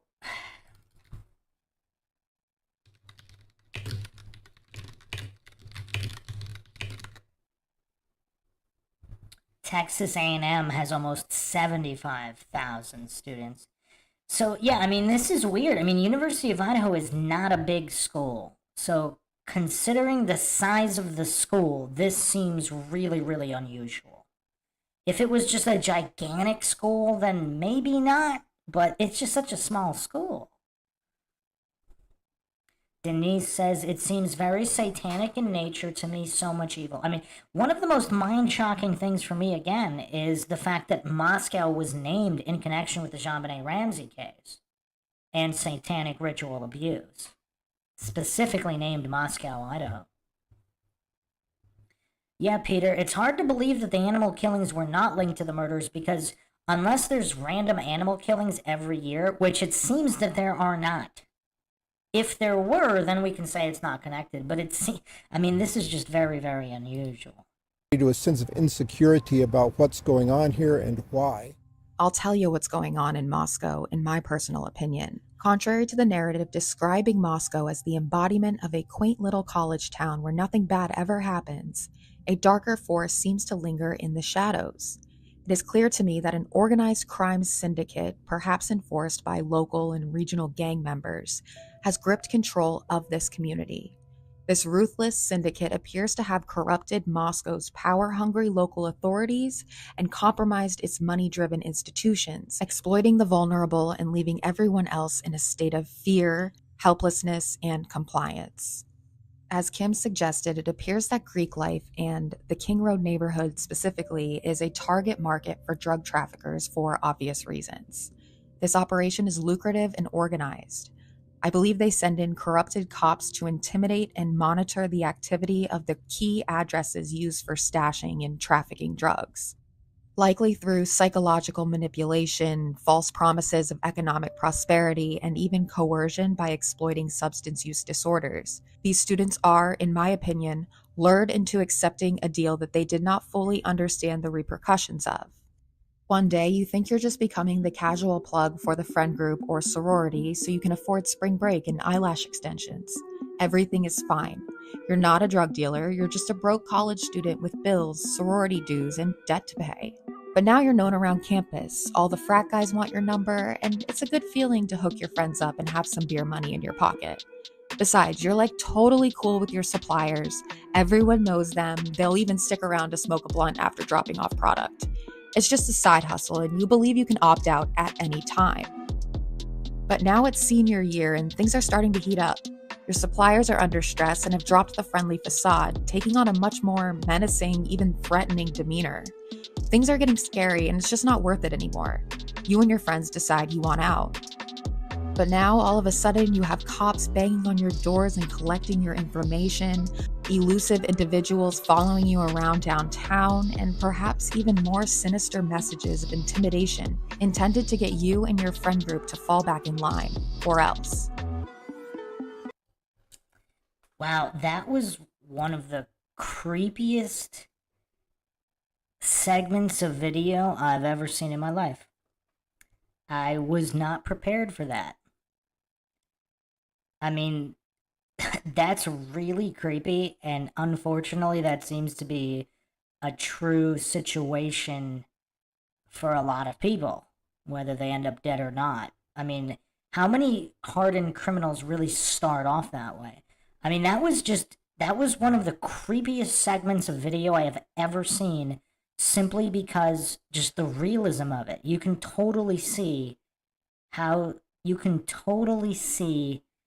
somebody could be, a very good-hearted, naive person could have been lured into that in such a simple way, and then all of a sudden the police harassment starts, the stalking starts, the messages start. I mean, I didn't consider the theory that they wanted out and severed ties completely. But if they did, that could explain it. But what is Ethan's role here? Or even Xana's? Was Xana not involved, but she knew that Madison and or Kaylee were?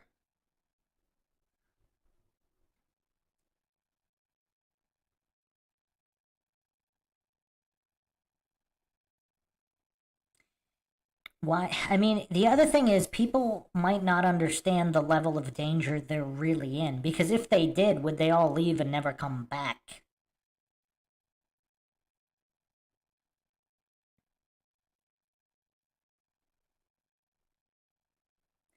Yes, Glitched, I'm aware of that argument. Do you believe that argument was connected?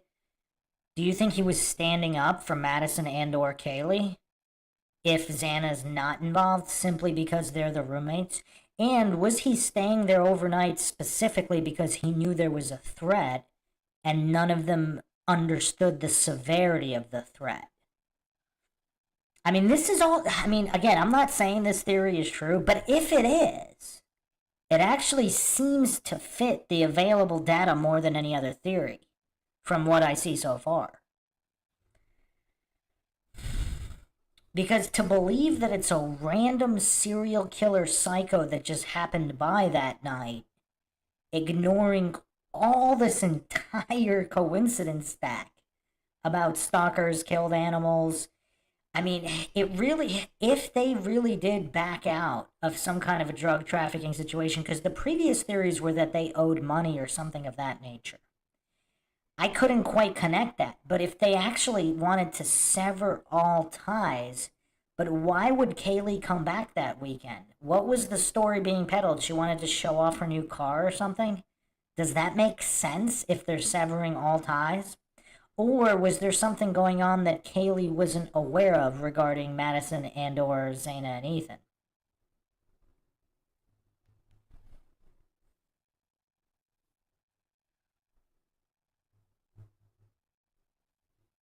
I mean, this theory that True Crime Design laid out is definitely seems to be the best so far.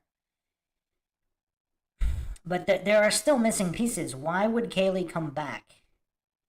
Peter says, I think there's a secret that someone didn't want getting out behind all of this, and that murder dog was definitely one. Yeah, that's a good point, Peter. If let's say they are severing ties with the drug dealers or whatever, but there's also something else going on. There's also possibly a jealousy angle, possibly something going on with the sixth roommate who doesn't live there, AC, who was supposedly best buddies with Madison, and then something happened and now she's not. This is all very, very weird. Did Kaylee ever talk to you about a potential stalker? She did. She did. Sometimes she would contact us and say, you won't believe this guy was following me around. I felt weird. You leave town, change your locks, and keep your head down, just hoping to make it to graduation and get the hell out of this town. But what are you supposed to do when those tasked with protecting you, ensuring your safety, and respecting your rights are complicit in the harassment and beneficiaries of your exploitation? You see, like you, they made their own deals with the devil. And why is James... I mean, again, it could be out of context, but I did not like that smile on James Fry. Let's look at that again. You see... I mean, I don't know if that's even... Well, it says News Nation. I don't think they had anything to do with James Fry before this investigation, but... The harassment and beneficiaries of your exploitation. You see... I don't know, man. I don't know. I don't know.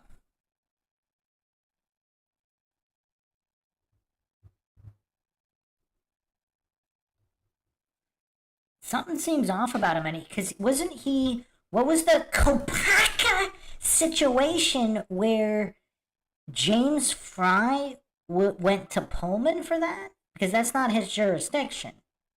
So that was another oddity, curiosity that I noticed as well.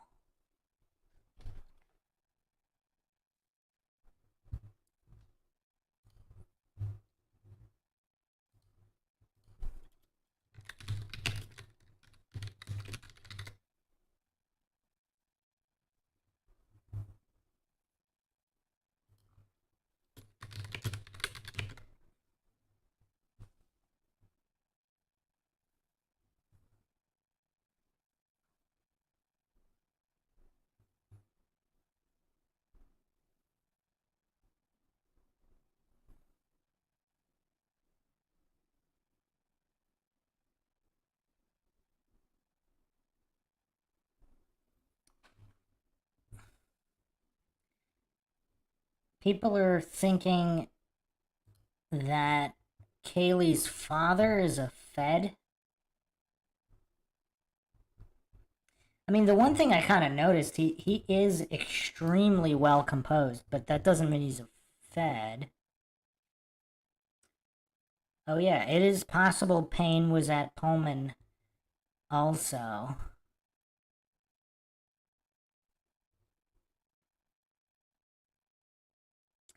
Yeah, yes, Peter. I mean, the coincidence stack here is just insane. SWAT offs this guy. I mean, how often does that happen? Now, apparently never. But if these things happen every single year, the animal slings, then you could say maybe they're not related. But it seems like all of this is only happening around this quadruple homicide.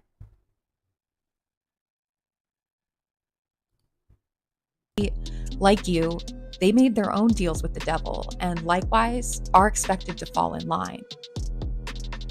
Part 2 will examine drug-related corruption, or narco-corruption as it's sometimes called, and its devastating impact on the community of Moscow. How the authorities let down these 4 young students and proceeded to cover it all up to save their own skin.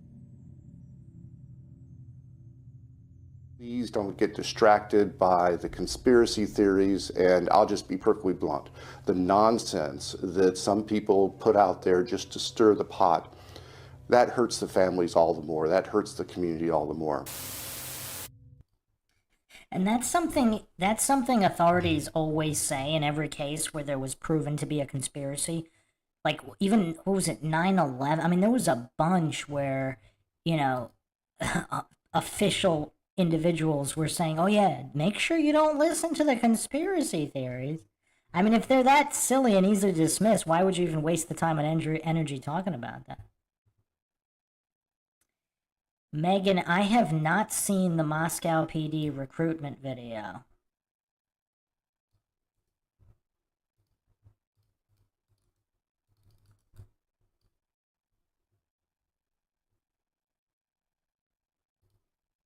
Was it the recent one from 4 months ago? Moscow Police Department, join our team? Is that the one you're talking about?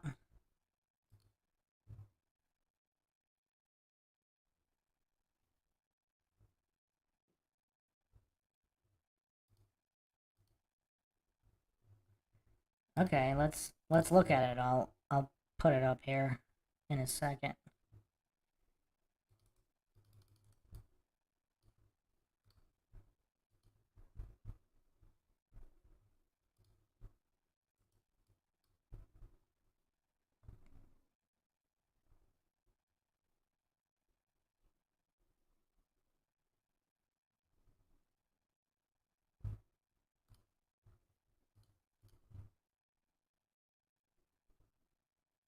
There's one, yeah, there's, I'll put up the most recent one, yeah, 4 months ago, actually, yeah.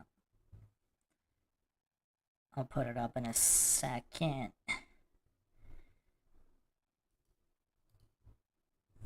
Always some astute researchers in the chat, of course.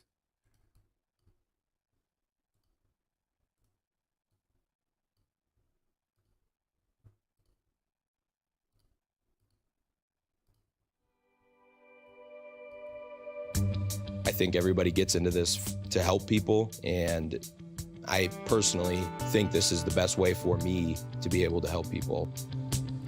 We get to make genuine connections with the community here, and those connections help us to make true change and to help people the best we can. And we have an opportunity to affect that change just through our ability to listen, understand, and really have an impact on a more personal level. Is it the best way for everybody? Absolutely not. But for the people that are meant to do this job, I think it's the best way we can help.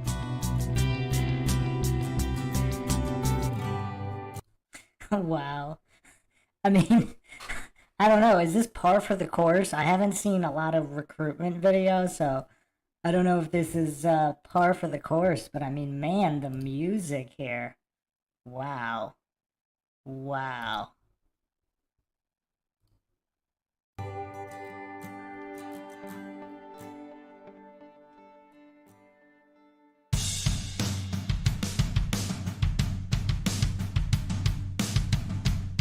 In all, teamwork is the essence of our culture. We really value treating our fellow officers with respect.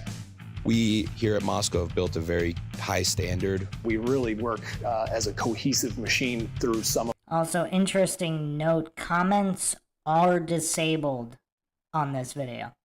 Those more critical situations. I would say Moscow Police Department has a culture that highly values doing things the correct way, doing things to standard, training to standard, and that leads to a culture at the PD that really emphasizes looking after one another, but also making sure that we hire the right people to continue our organization. I believe the Moscow Police Department is a perfect sized department. With Moscow being so small, one of the big advantages is officers get the opportunities to promote quickly, to get into specialties quickly, and to advance and become well-rounded in their jobs much sooner than other officers do at larger agencies. I currently run our firearms department. I am a firearms instructor, taser instructor, field training officer, part of our negotiations team for crisis and hostage negotiations. I think that's all. Being a part of these specialties has challenged me to take on new responsibilities, which have accelerated my career in law enforcement and sculpted me into a well-rounded officer. You know what's kind of weird? This could probably pass off as a parody as well. And mentor for my peers.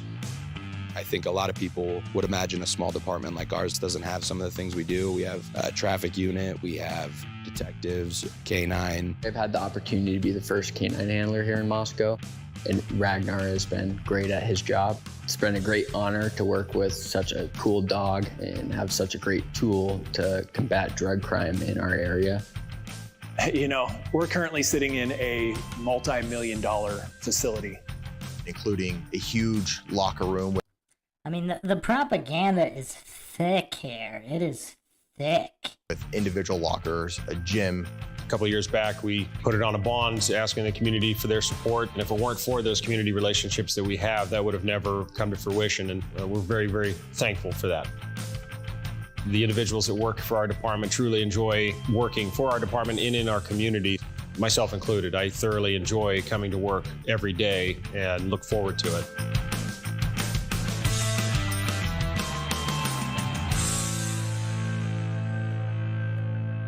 If you took a circle on the map that was a 2-hour radius from Moscow, you would get everything that the world has to offer. You have world-class whitewater, some of the best snowboarding and skiing. You have fishing and hunting, and of course, miles upon miles of wilderness, uncharted. I mean, this is a special little pocket of the world here. Being in the Moscow I mean, it does look like a very beautiful area, that's for sure. area, you know, we're 2 hours away from some of the best fly fishing anybody could ever dream of. We all know that being a police officer at times is not the easiest job, so being able to be out with nature is a great way to decompress. If the outdoors aren't really Are they trying to recruit people from all over the country? your thing, of course, we have the huge concert events. We have the arts, fine dining, fine shopping. You know, it certainly is a place to explore everything that Northern Idaho has to offer.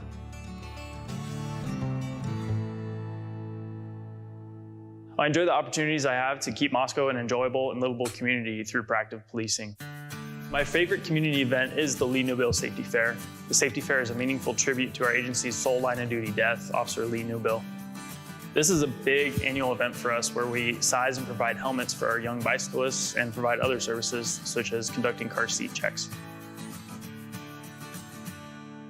My personal favorite is National Night Out. So we hold it every year, usually in the summer months down on Main Street. It's just a great opportunity for us to come face to face with the citizens in the community. They get to come see all of our equipment and we get to talk to them and we get to further build those relationships we already have with people in the community. Also, the community is very friendly here. I get thanked for wearing the. So I just found something interesting while I was watching this borderline parody video. I mean, they're walking a fine line with parody, but apparently, does anybody know the origin of the word Moscow? I was looking through the etymology of Moscow. In Sanskrit, it means to drown, which is interesting because of all the accidental deaths in the shallow water of those students, supposed drug overdose or accidental deaths. They're face down in these rivers, drowning in a small amount of water. Apparently, in Sanskrit, it means to drown. That's pretty weird.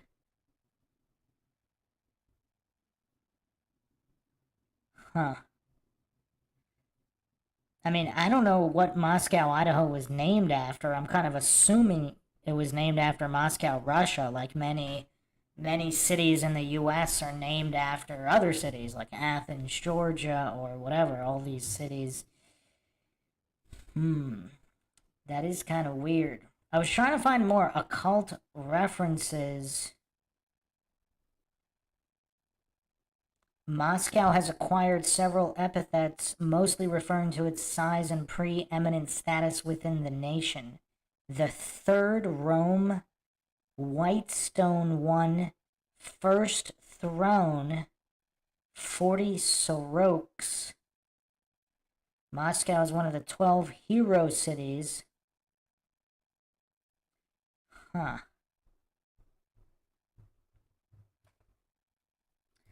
Yeah, I wasn't expecting the to drown etymology.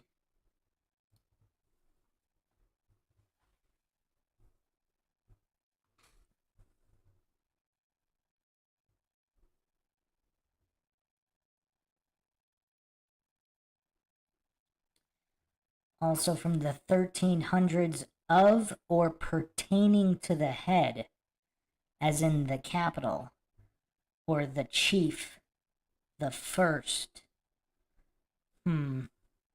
That's weird. Oh, wow.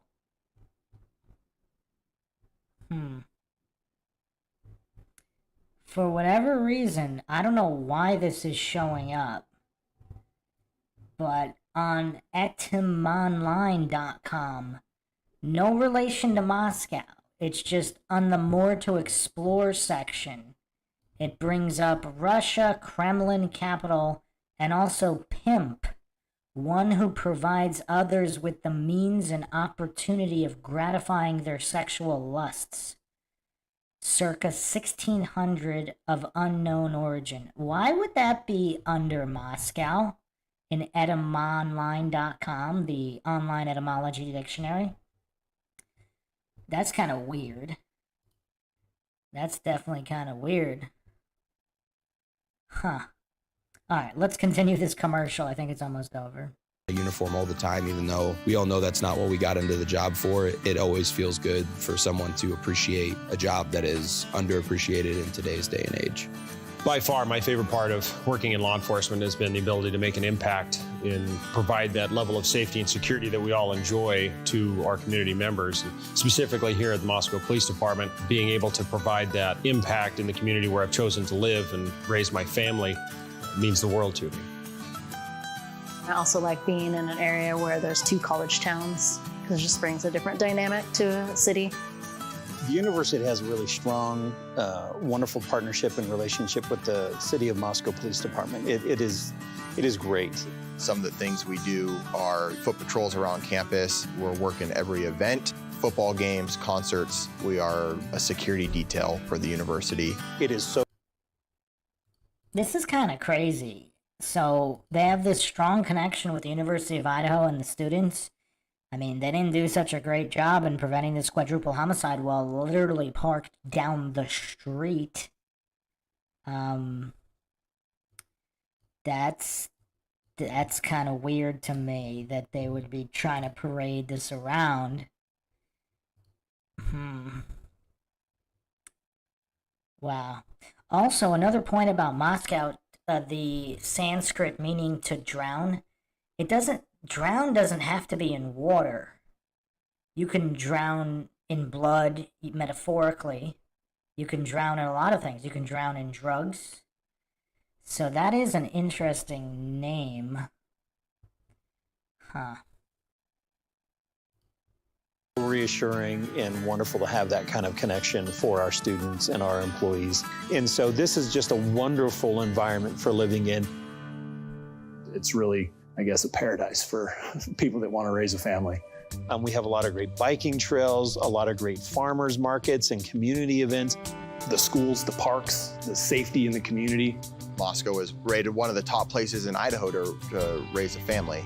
This is a wonderful town for getting to know your neighbors, where you can feel that connection to the larger community. Whether it's coaching football or in the job capacity, it's easier to be involved with everybody. I knew it was going to be the right place to raise a family and have them live the best life that they can possibly live. Every criteria that you would be looking for, it's easy to find here in Moscow. MPD's a fantastic place to work.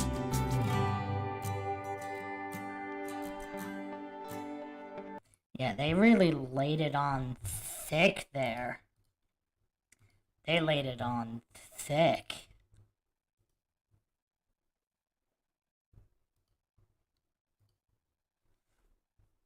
But yeah, wow. I mean, man, that was definitely weird. That was definitely weird.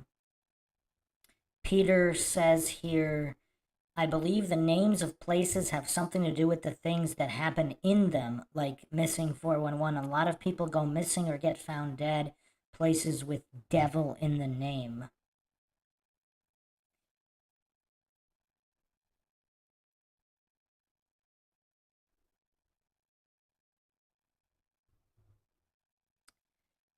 Yeah. Glitch says Brent and Brett were both airborne rangers, kind of stacking up here. Not to mention, even their names are almost identical. Brent and Brett. Alright, let's continue this one here. Oh, okay, so the true crime design video, that was the end of that one. So now let's get into Emma Bailey. So, yeah, this is a theory that's been around for a little bit.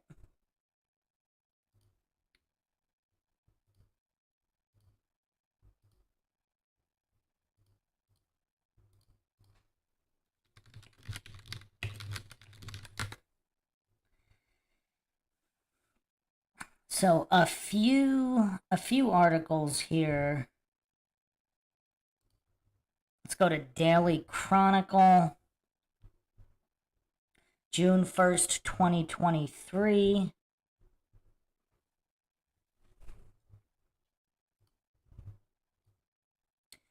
Case against pair allegedly connected to March overdose death in Centralia referred to King County.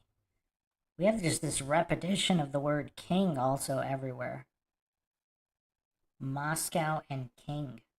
Emma Bailey, 22, of Moscow, Idaho, and Demetrius R. Robinson, 36, of Tacoma, appear in Lewis County Superior Court earlier this year. The Lewis County Prosecutor's Office has forwarded the case against two people allegedly connected to a March overdose death to the King County Prosecuting Attorney's Office, the Centralia Police Department said in a news release on Wednesday. The King County Prosecutor's Office will make its own independent charging decision for the case. Charges had not been filed in King County as of Wednesday, May 31st, the Chronicle confirmed. The Centralia Police Department conducted the overdose death investigation and referred the case to the Lewis County Prosecutor's Office for charging in March.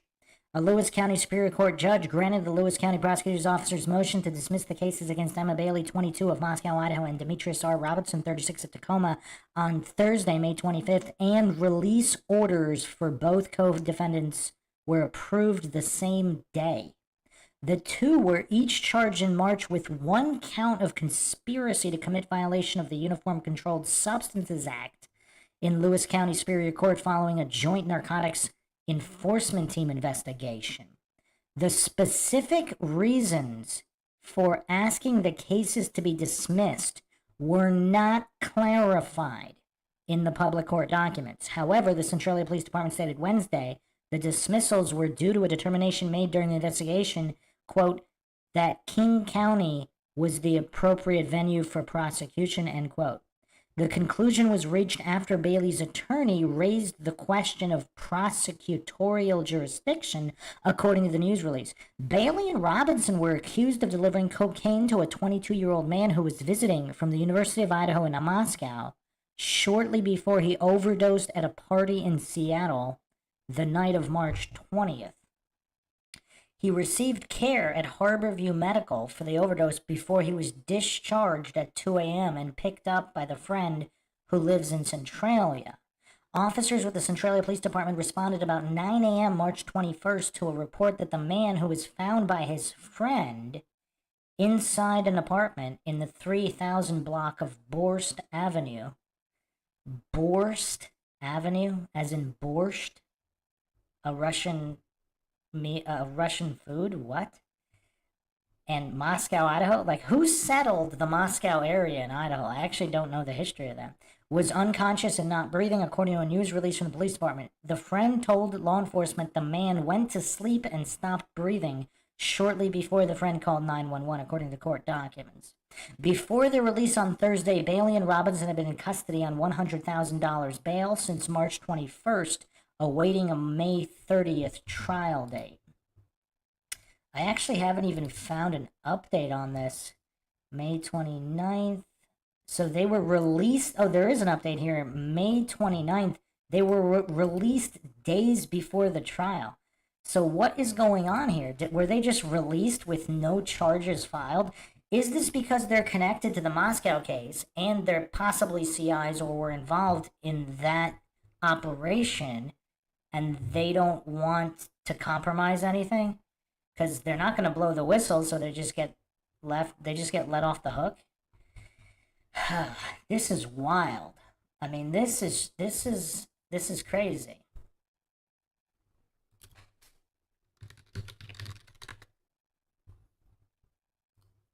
I mean, Moscow, Idaho does have a Wikipedia entry. Population 25,000 as of 2020 census.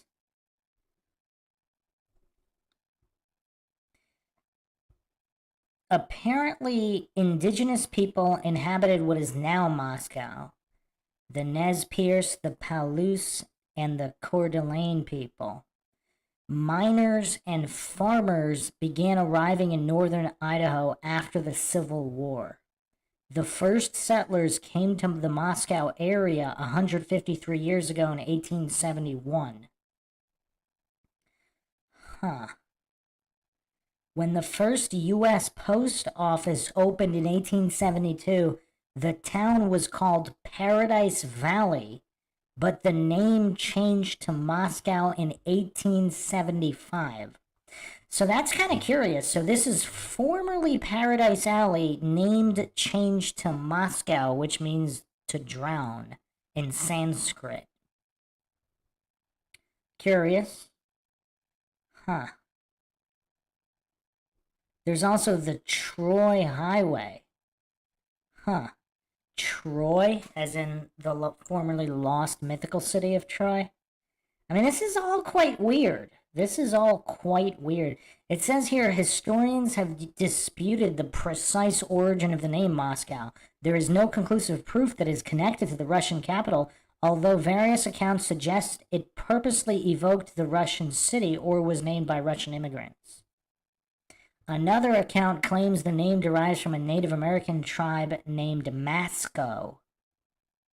That's interesting. Wow, and here's a third theory. Early settlers reported that 5 local men met to choose a proper name for the town but could not agree. The postmaster, Samuel Neff, then completed the official papers for the town and chose Moscow for the name. Neff was born in Moscow, Pennsylvania. So the founder, or the postmaster who founded the name, is also from Pennsylvania, from Moscow, Pennsylvania, which is where Koberger is from. I mean, wow. I mean, it's not like there aren't any other states out there. I mean, Pennsylvania and Idaho aren't the only 2 states. I mean, this is bonkers. This is really weird. This is pretty weird.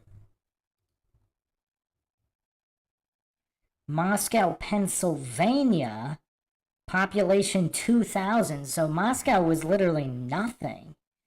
And Moscow was settled in the 1830s, said to be named for the Russian city by early settlers who may have been Prussian Lutherans.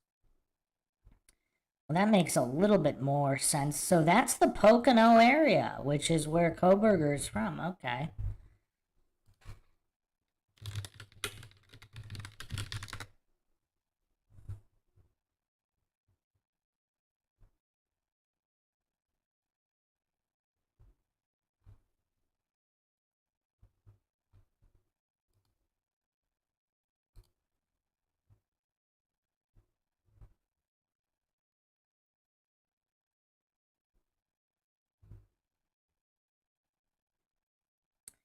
Yeah, this is really weird.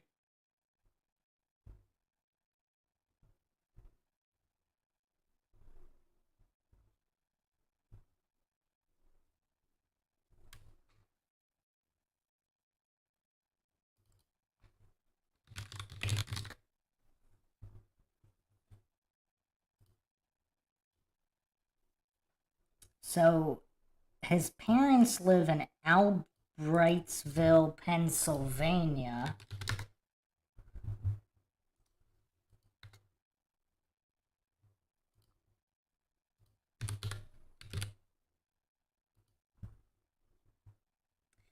Which is only 37 miles from Moscow, Pennsylvania. So it is very close. I mean, it's almost a stone's throw. Moscow, Pennsylvania is a stone's throw from Koberger's hometown, where his parents live.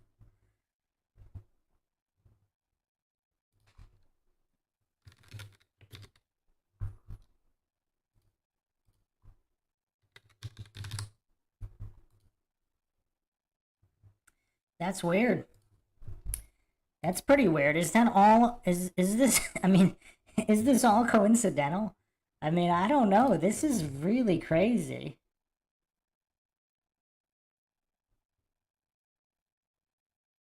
University of Idaho was chartered in January 1889. First opened its doors to students October 1892. Wow. Interesting, no doubt. Okay, so apparently Emma Bailey is just letting go. I mean, I don't know. None of this really makes any sense here. Does this make any sense to anybody else? Let's go to Reddit for some theories. People in the know, of course, here. So there's also a theory here that, so there's a few different theories. Some allege Emma Bailey was actually the DoorDash driver that night. I haven't seen verification of that. Anybody in the chat know anything about that? Yes, Bailey is confusing. Some people believe she was just a local drug dealer. Others believe she was actually the DoorDash driver that night and also a drug dealer, and drug deliveries were also delivered with DoorDash orders. I mean, this is one of the biggest theories being discussed on Reddit. So the plot's gonna thicken because Historical Ad 3356 posted this on Brian Koberger Moscow subreddit, where this individual is claiming that Emma Bailey might be the best friend of AC, the sixth roommate, who may have been best buddies with Madison until some kind of falling out. Again, this is all speculation. I do not claim anything is true or untrue. I'm going to read this post here from 11 months ago. 2 people have been arrested, so I just read that. Okay, Caden Young, a junior from Boise, had died while away from Moscow. On Tuesday, the Centralia Police Department announced the 22-year-old male was found deceased. 2 people arrested in connection to his death. His official cause of death still undetermined pending a toxicology report. Okay. A preliminary investigation revealed information that illegal drug use was involved in the cause of death. Evidence led police to identify 2 people who were allegedly involved in providing illegal drugs to Young. Police arrested 22-year-old Emma Bailey and 36-year-old Demetrius Robinson. Emma Bailey of Moscow, Demetrius of Tacoma. Bailey and Robinson are accused of delivering cocaine to the victim before he overdosed at a party in Seattle the night before he died. So apparently he was discharged from the hospital, so it's kind of unknown what's going on here. It appears police suspect fentanyl was involved. The poisonous effects of fentanyl are killing individuals and devastating families, the news report states. With the recent amounts of deadly fentanyl that have been seized in our area, the Centralia Police Department and Joint Narcotics Enforcement Team have made it a priority to not only reduce the manufacturing, distribution, and transporting illegal drugs and guns within our community, but to also identify and arrest all subjects who were involved in the delivery of illegal deadly drugs like fentanyl. According to the UI, Young was majoring in journalism in the College of Letters, Arts, and Social Sciences. He was also a past president of the Alpha Kappa Lambda fraternity. So not only was he a member, he was a former president of a frat. So the frat connections just do not cease. They simply do not cease. Huh. This is weird. Megan is saying, I was under the impression Emma Bailey was trafficked by that guy, her boyfriend / supplier. That would be unfortunate if that were true, and that's also a sad reality that, people that are supposed to be caring for their significant other or boyfriend, girlfriend are actually trafficking them. That's low. Even for criminal scum, that's low.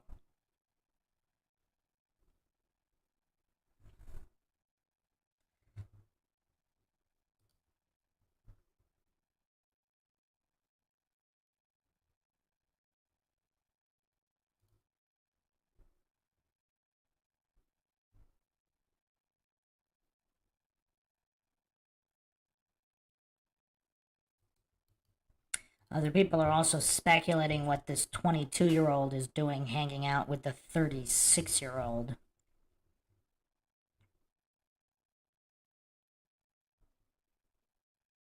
So this Demetrius Johnson apparently has a long criminal history. Misdemeanor 4th-degree assault, harassment. He assaulted a woman inside a hotel on the Washington State University campus.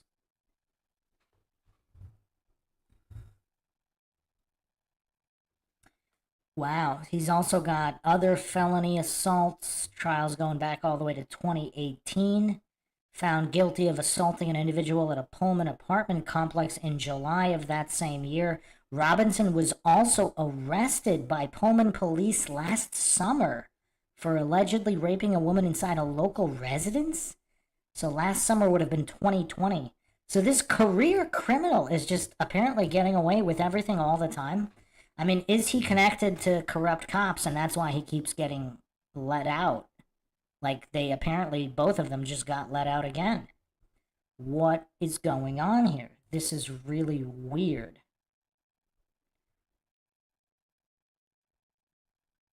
Significant Table posted this. Interesting that even with all of his other violent priors, that he got a felony assault and threat to kill with a $250,000 bond dropped down to misdemeanor 4th-degree assault and harassment and ended up with a $1,500 fine and 1 year unsupervised probation. WTF. I smell a rat. Roll on anyone to save his own ass. That judge ought to be reprimanded for being a pansy. Hope no one he cares about gets on the bad side of douchebag Demetrius. Wait till he kills someone, I guess. If he hasn't already. That's too bad because clearly his way of handling things is physically attack, choke, hold prisoner, kick, punch, and let's not forget the drugs and tendency to rape. He got 5 driving while suspended misdemeanors in 2015. In February, he got another driving while suspended and driving without a valid ID. He didn't show up for court, and there is an arrest warrant out for him in that case. Also interesting, his bond was only $100,000 for this latest drug charge that resulted in death. Seems weird considering the previous bond of $250,000. Yeah, this is insane. This is wild.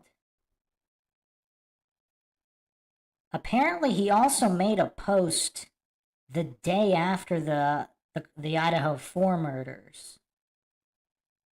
He said his recent actions are of those no lesser man could have accomplished, and he did it because others could not be trusted and threatened to destroy the fruits of his labors. The university is running this murder case. They need a unicorn, not a violent drug thug. Enrollment would plummet. Huh.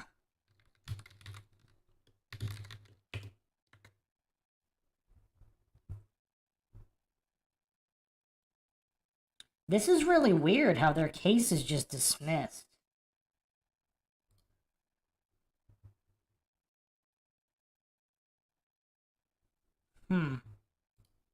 I mean, none of this really makes any sense, does it?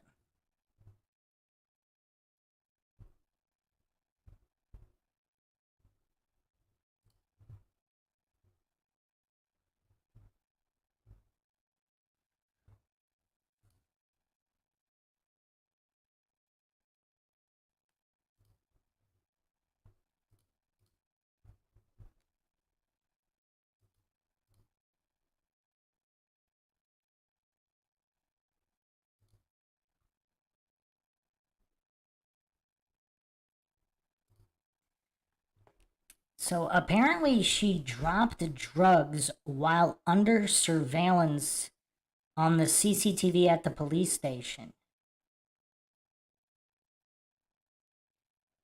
Remote Farm posted, had they checked her texts for November 13th, they would have probably solved the murders and shut down her drug customers' base. Huh.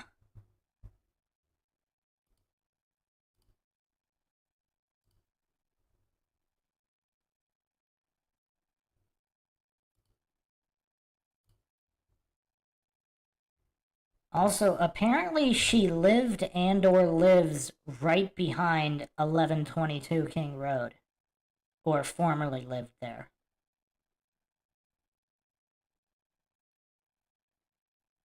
So there is a video of her. Pipalon Freckles posted this.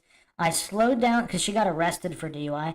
I slowed down the DUI arrest and she literally leaves drugs in the room in the chair when the cops allow her to speak to her lawyer uncuffed.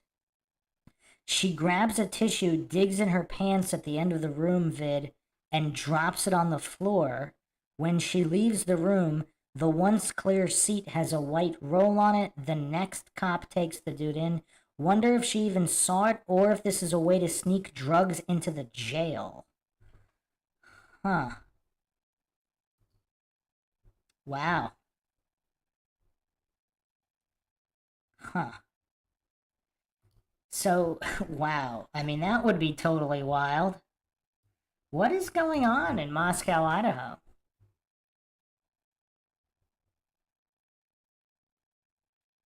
Huh. Very, very weird. Very, very weird.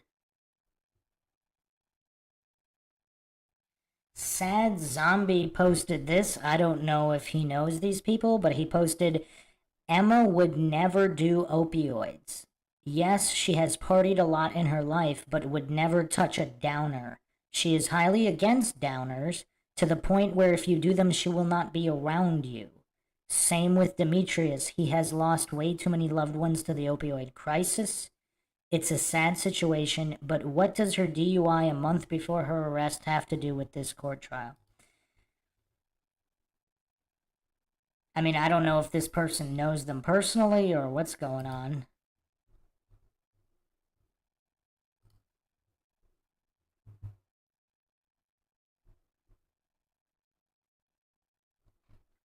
Amber Waves posted, based on the map, I would say her house is right by where the white car was seen in the background of one of the videos that was going around. Remember, 1122 King is situated in a bowl and everything around it is elevated above.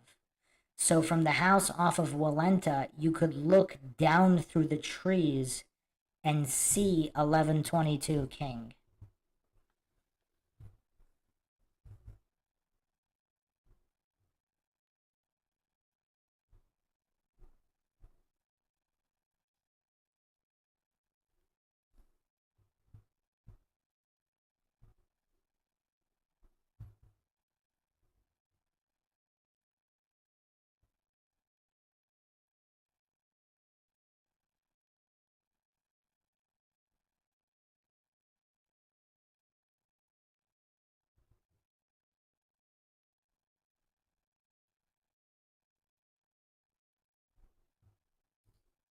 A lot of comments deleted in a lot of these threads as well. I'm not sure what they were posting. Historical Ad said, my source confirmed that they were very close friends regarding Emma Bailey and the sixth roommate, AC. Trashy Witty responded, there is a photo with her and Dylan out there. Huh. Roses Red Violet Blue posted, Dylan was out partying the next night, drunk AF, high AF, and laughing, as if 4 people didn't just get butchered in the house. Huh. I mean, I don't know what to make of that. Apparently, a lot of these kids were out partying the very next day and throughout the next week and the next month, etc., etc. Is that their way to cope? I mean, I don't know. Again, I'm not judging anybody for anything. It just seems kind of weird.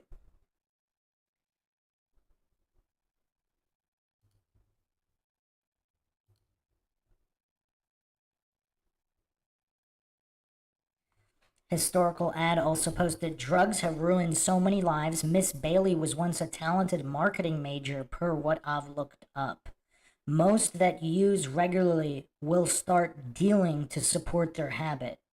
The Moscow-Pullman area has a huge drug trafficking problem. I live in a town with a major university, and of course there's plenty of fentanyl we hear about, but mostly users hear very little about the dealers, all pretty much small time. The active felony warrants in Latah County, mostly drug trafficking, and there are many.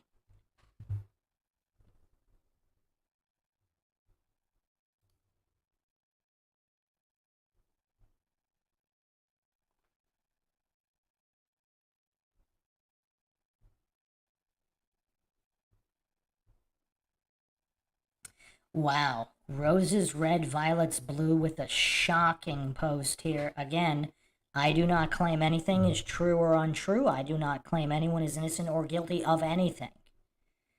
I'm just reading these posts here. These are theories. We go over many mutually exclusive theories. But this one's a doozy. Emma was an escort under Idaho Moscow Escorts Massage on Backpage. She got all the girls started with OnlyFans and seeking arrangements. Xana is the only one who did not participate in this activity. There is going to be a huge big deal around Kaylee financial bills and history. Lots of unexplained money deposited and purchase of a car and 2 loans out to rapid loan places. Thousands of dollars. This is how she really purchased her new vehicle.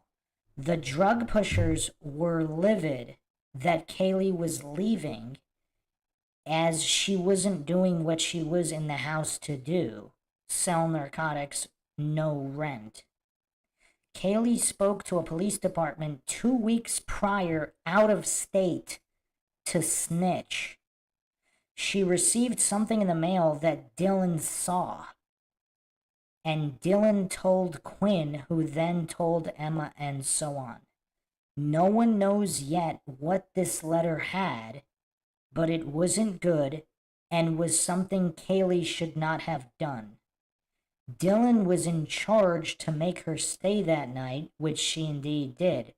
Not sure if Maddie flushed drugs or not, but in that last week, tensions were on an all-time high in that house. Kaylee's purchase of a brand new car had everyone a little annoyed, jealousy ? Or just annoyed she made such a flashy and obvious purchase. Brian serves a huge part in all this, ironically not the murderer, though. There are rumors the reason why the prosecution isn't giving any of them the evidence and lying and acting the way they'd been acting, because they needed to make a quick arrest to get the next semester registrations and get Kaylee's dad to stop digging and demanding answers, so it's rumored they are intentionally throwing this case away so BK can walk. I don't know how much I believe that ? But I will say the PCA is so bad and it's so obvious that they are framing him by writing things such as the sheath was placed. I mean, that's crazy. Maybe it was done on purpose and BK is indeed playing a role ? I want to add that the Corner Club, the owner is very good friends with Chief Fry. I'll just say something very sketchy with that place, the owner, and the chief of police. I wish someone would investigate these folks. They are as corrupt as it gets. Another rumor here in town was that BK got into the police department cloud files. A lot of talk about that. He found something he definitely wasn't supposed to find or even have access to. A lot of people said that Kaylee actually went to Brian, since Brian was indeed under surveillance the house, but not to stalk. There was going to be a raid on that house the very next week, and Brian Koberger was helping to bust that house. A lot of informants. I want to add that the cops said they did 500 interviews of students around the area. Who? Because we all never been questioned, nothing. If anything, police don't want to hear anyone's tips about this case. I lived directly next to the King Road house. Never were questioned, nothing. They ripped everyone's cameras. They for sure didn't want to anyone to view the ring footage that night, it seems. There is something on that flash drive Anne went to get from Koberger's house. Hold on, folks. This is going to be a bumpy ride. When the truth gets out, OMG, I don't know if people are going to be able to handle it, sheesh. Okay, so apparently this post is by a student who lived right next to the house, who was never interviewed. And apparently nobody they knew were interviewed either. Wow. Wow. I mean, that's one of the most shocking posts. All right, so if Koberger is connected to the case, because apparently he was working with some kind of police or cloud-based files. Now, if Kaylee was going to snitch, is that why she was so scared to come back? But why would she come back? I still don't get it. Unless she was pressured to, maybe by Madison or someone who told her to, or if Dylan or one of the other roommates was involved with something and they were trying to get her back there to be punished in whatever way, possibly not knowing that it would be murder, but whatever. I mean, this is all crazy, but I mean, these kinds of the reason conspiracy theories get out there is because they explain things better than the official narrative. So even if they're not true, it's hard to argue that they check a lot more of the boxes than the so-called official narrative. I mean, it would kind of make a lot of sense.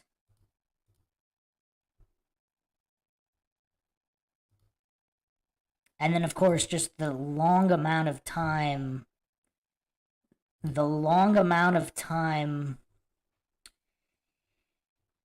that transpired before the police at least officially arrived. So, and again, people are just constantly saying that Emma Bailey was the DoorDash delivery person to that house at the time of the murder at approximately 4 a.m.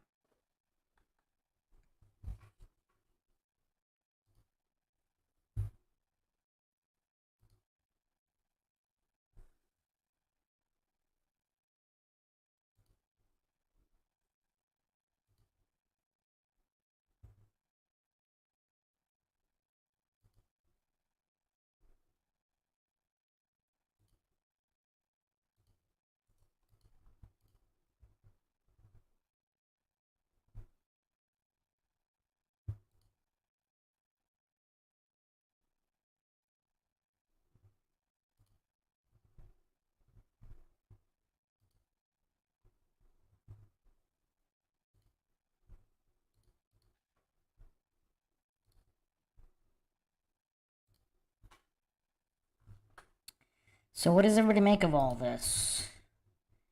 If Emma Bailey really was the DoorDash driver, and she just so happens to live right behind that house as well, I mean, what does everybody make of that?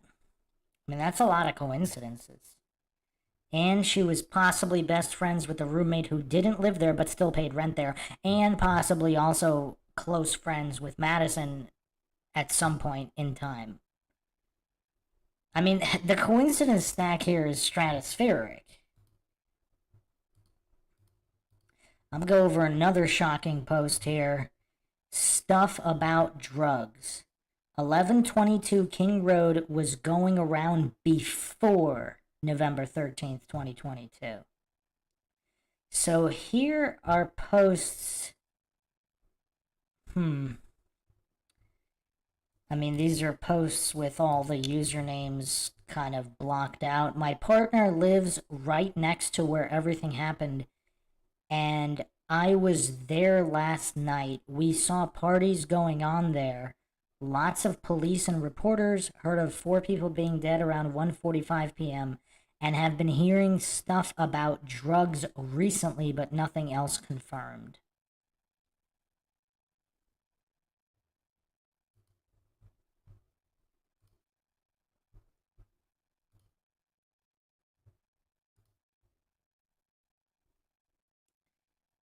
So this post was literally within hours before anything was official.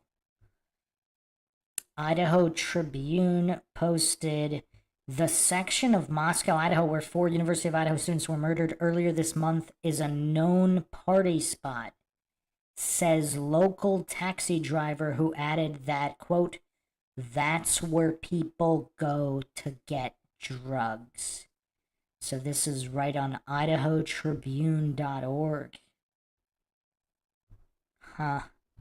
So apparently immediately it was a known party spot where people go to get drugs. So are we to believe that this is all coincidental? I mean, that's a big ask. So this post here from Basic Tumbleweed, a neighbor, not Inan, made this comment in the Moscow, Idaho subreddit within a few hours of the murders being discovered, before the dedicated subreddits existed. She said, we've been hearing stuff about drugs recently, nothing else confirmed. I will be surprised if drugs didn't play some role in this, regardless if BK or BK plus others or some unknown person or persons did this. There are just so many red flags. The attack being labeled as targeted right away, the public being told they were not in danger, the neighbor had recently heard about the house being involved with drugs, the local taxi Uber driver said it was a drug house, another student's mother said drugs were being sold there. Multiple parents of victims' involvement in drugs, both with arrests before and after 11/13/22. No apparent motive. The incel theory is weak, in my opinion. It's an uncommon motive in non-sexual violent crime. Drugs are far more common, occurring literally every day. That's a good point. Kaylee hastily moving out weeks before graduating. BK's drug history. His DNA got there somehow, so in my opinion, he has some connection to that house somehow. A couple of things to add. I don't buy the Emma theory.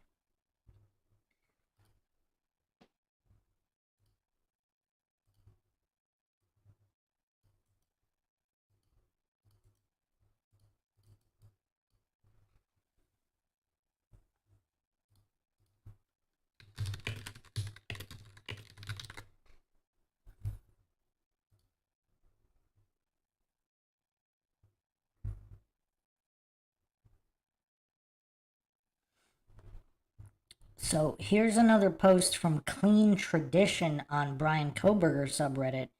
EB theories support or debunk. Anyone else seeing the EB equals DoorDash driver theories in Idaho 4, just me? For those who don't know, a young University of Idaho student passed from an OD in Seattle, and they've arrested Emma Bailey, a 22-year-old Moscow resident, and DR 30-something-year-old Tacoma man for supplying the drugs. There's rumors that EB is friends with the girl who was the 6th roommate on the lease, but never moved in or moved out early or whatever. There are missing pieces, obviously, like how BK would fit into the picture, but with the rumors of his past drug use, plus the early morning hours he kept, similar to these arrested folks, make me wonder more and more if this was drug-related. The other missing piece would be how the residents of King Road fit into this, but there are rumors there too, like needing time before calling the police to cover up drug-related activities, drug use sales in the house, informant status of the residents, etc. All in all, at the very least, it seems that if this man or whoever is behind or with him is supplying drugs to college kids, and drugs are clearly an issue in Moscow and likely all college towns, I went to a party school, I've seen it firsthand, but I can't help but think this is more than just a coincidence. One of the theories in particular is interesting. I can't find anything that confirms that Xana placed the DoorDash order, just that she received a DoorDash order. So maybe someone else placed it to gain access, ? Maybe I'm reaching. There's also the Kim interviews. Even I admit she sounded a bit out there in her interviews, but maybe there's some truth to them, particularly her comments about drugs in the Greek system in Moscow and Pullman. Either way, it seems odd that the rumored DoorDash driver from that night had nothing to do with it, knowingly or not, but was shortly there before the murder, had loose ties to the home, is arrested for drug-related charges months later, etc. Well, not to mention she might have lived directly behind the house. This is also maybe a reach, but maybe late-night DoorDash orders are their normal means of supplying or ordering drugs. Gives a solid alibi. If they're pulled over late at night, early morning hours, I'm delivering a DoorDash order to drunk college kids. There's a post on Emma Bailey's TikTok, November 26th, a day after they broadcast the Elantra info, from Demetrius saying, quote, "I need to talk to you. Check your model page," end quote, on a post that's 9 months old. Perhaps he didn't want to contact her in a more direct way because the cops were getting closer? At the same time, if Emma Bailey had any involvement in the case, I have to believe she wouldn't be roaming freely, but maybe she's the one acting as an informant. I don't know, I'm down the rabbit hole. Yeah, that's pretty crazy.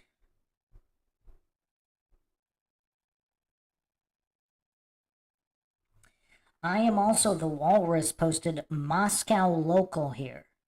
I don't know about all that, but I have no problem believing drugs were involved. That entire area is a mess in that regard. That was actually my first theory. Drug deal gone wrong. More specifically, there were even rumors of stolen fentanyl pills. There's definitely way more to this than we're being told. Once I heard about his past drug issues, it crossed my mind that BK could have been selling and or buying, which defense could use to explain why he was in the area as much as he was. It's a notoriously trappy neighborhood. Law enforcement in small towns like this are usually corrupt on some level. Everyone knows each other.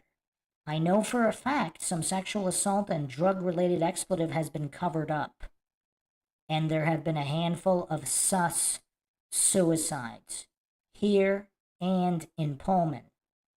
That doesn't necessarily mean they have the wrong guy in this case or that anyone's being framed. Remember, the majority of this investigation can be credited to the FBI and ISP, and I definitely believe BK's involved, but I've had doubts for a while he is the only one involved. ETA, the altercation that supposedly went down at the frat house prior to the murders was always an interesting detail, and I'd be surprised if it didn't tie in somehow. Yeah, that's another one to add to the coincidence stack. I mean, yeah, that's insane. I mean, that's kind of this is like True Crime 101. Did you have an argument or altercation with anyone? With any of the victims? I mean, this is True Crime 101.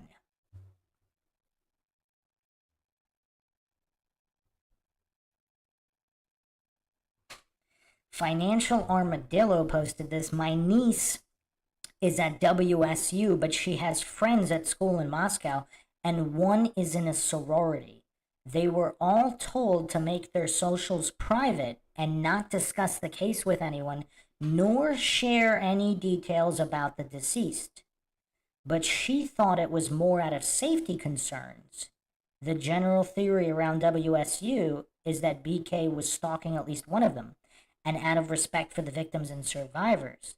There is definitely a rumor about a fight at the frat house that night. She has also heard the rumors that the roommates delayed calling police because there were drugs in the house. My niece said that sorority and fraternity members' recreational use of drugs is not uncommon, nor a secret, but it seems more out in the open at Moscow than in Pullman. Cannabis is legal in Washington, but not in Idaho. Obviously, you can just drive over the border, buy weed, and drive back to campus if you live in Moscow. When I first heard the roommates called friends, I figured they couldn't believe what they were seeing and that their 20-year-old brains freaked out and thought, oh no, cops will be coming, we have drugs in here. We don't know if it could be something like cocaine or opioids or more run-of-the-mill, oh no, hide my bong before the cops come over because you're not thinking straight, we'll see. Yeah, I mean, like there's a never-ending list of oddities here.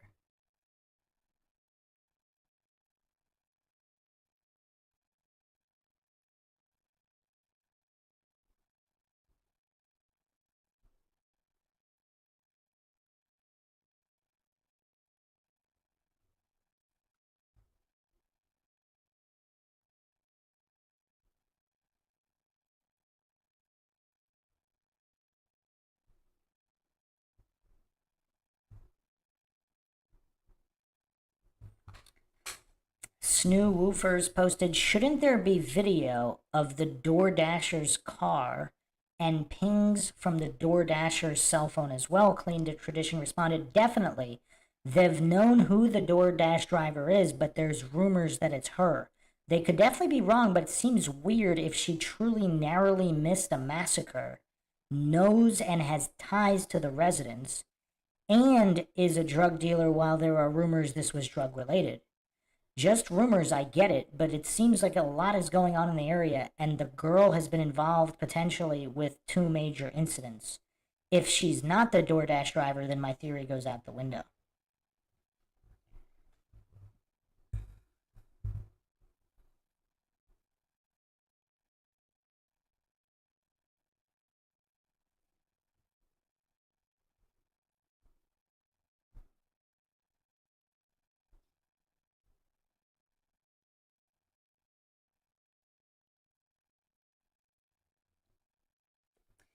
Apparently, there was a leaked audio from the Jack in the Box employee saying that the DoorDash driver was Emma Bailey. So I'm guessing that's where it comes from, and until that audio is authenticated, I guess we don't know.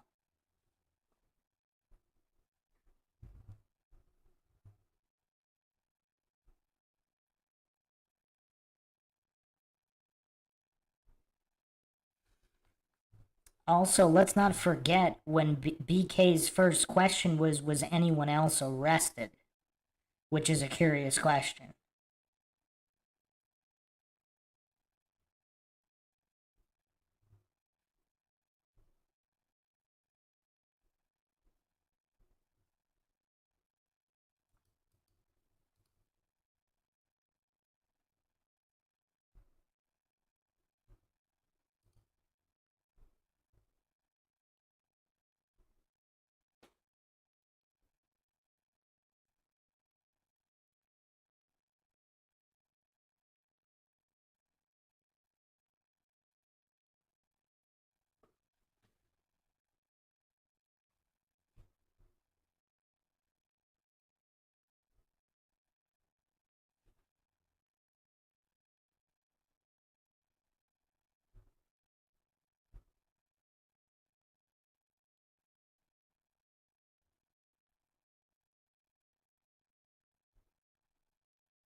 Yeah, wow, this is all really, really mind-shocking, because there's still no confirmation on any of this, obviously.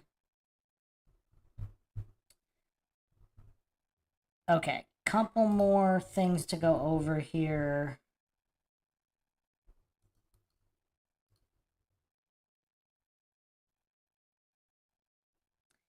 This is... I don't know the source here. Is this Reddit or somewhere else? I have it on good authority. Cousin is a cop in a nearby town, but called in to help in Moscow once school started back up. Apparently, the investigation is looking directly at the Sigma Chi frat party Ethan and Xana attended from 8 to 9 that night. He did not have any update on their timeline after they left, 9 to 1:45, but did say it looks like the investigation is honing in on 2 suspects from the party that night, and an update should publicly name them by the end of the week.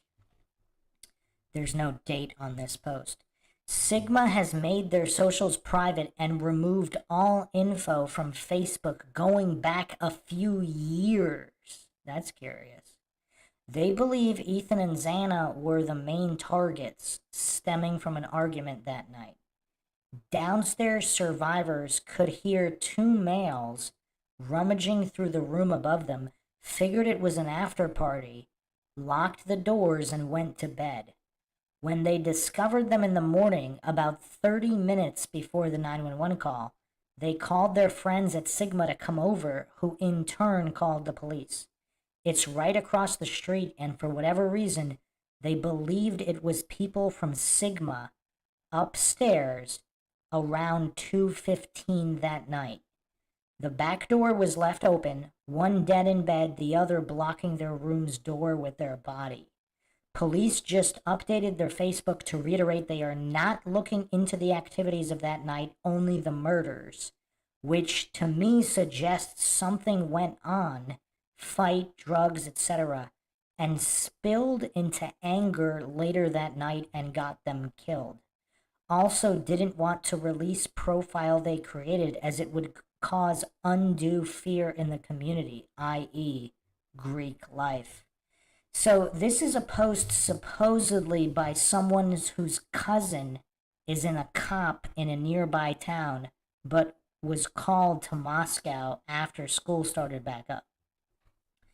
So according to this individual, the surviving roommates heard 2 males who, for whatever reason, they believe to be from Sigma at 2:15 a.m. And apparently, this is the same frat that they call the morning of after the bodies are discovered.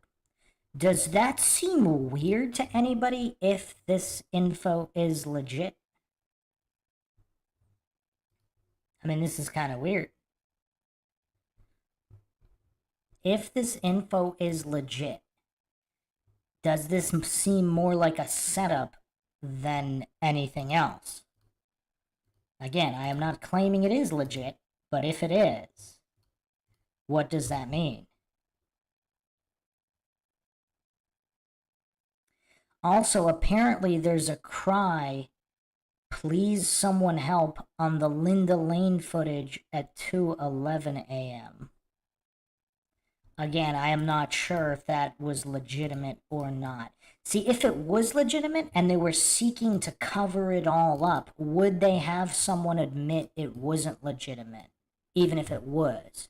Just classic plausible deniability from the playbook, because it fools the gullible goofs every time. As soon as someone admits to doctoring something, or something is claimed to have been doctored, they can just say, oh yeah, that was doctored, you can disregard that. But if it was true all along, what does that mean? Because if they're trying to cover up the timeline for whatever reason, what does that mean?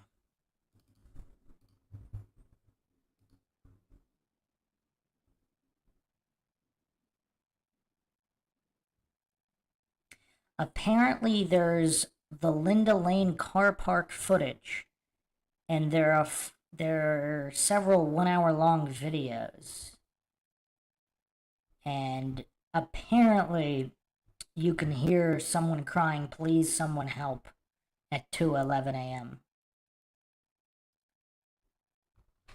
Newt Revolutionary posted, "This one sounds the most plausible, honestly. M and K walked in on it and were killed too. The cops were closing in. School bigwigs and maybe rich parents found out, put pressure on the cops to change direction in their investigation. School doesn't want Greek life to look bad, bad publicity, parents may be big donors, etc. They changed the timeline to give the real suspects alibis and just throw everything off in general, and BK is the fall guy. I had heard recently that BK was known to brag that he was smarter than criminals, murderers, and that he could catch anyone with his new way to catch criminals. Someone may have wanted to frame him in particular because of that. This shows premeditation, though, so if the first thing is true, maybe someone was harboring a grudge for a while.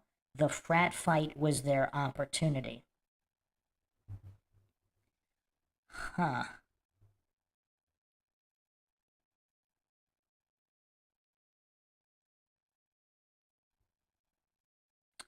That's weird. That's pretty weird. So is it possible that Madison and Kaylee may have been involved in some kind of drug dealing, but that wasn't the reason for this quadruple homicide? Again, let's not fall for false dichotomy logical fallacies. If this really stemmed from some kind of frat party fight, I mean, I don't know. I mean, obviously more than one thing can be true.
So something definitely led the police to think that this was a targeted attack right away and that there was no danger to the community.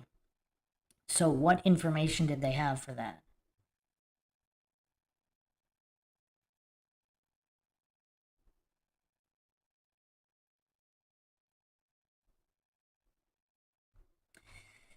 There was also an interview November 25th with Idaho State Police spokesman Aaron Snell, and someone asked him if anything was written on the walls in the home. He said he wasn't going to answer that. Huh.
Here's a post on, so apparently Veritas Aquitas on this YouTube channel claiming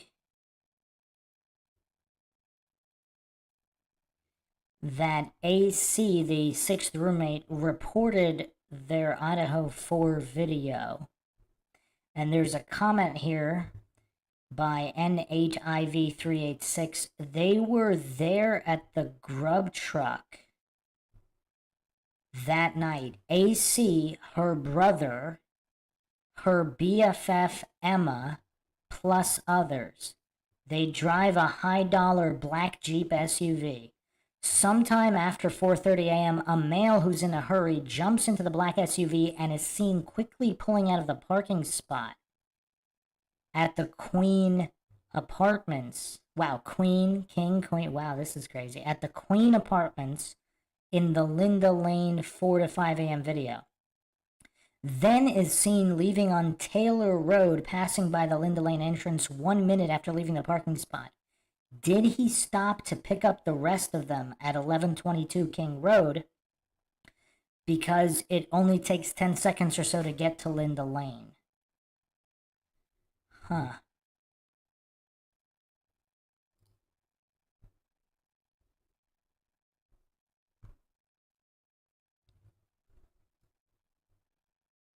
Again, this is all just rumor speculation, but apparently people are claiming here that AC was dating one of the Jacks after all this happened.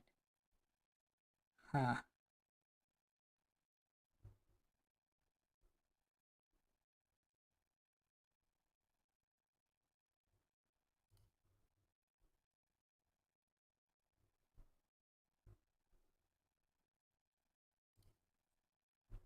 This user also, okay, is claiming, wow. I mean, these are some really wild claims and accusations from N8IV386. Possibly the most mind-shocking in the entire case.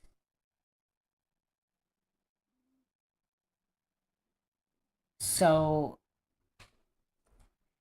my opinion, AC planned to be with the victim's longtime ex, Jack, and her own brother and his sicko buds savagely killed them while it was being live streamed.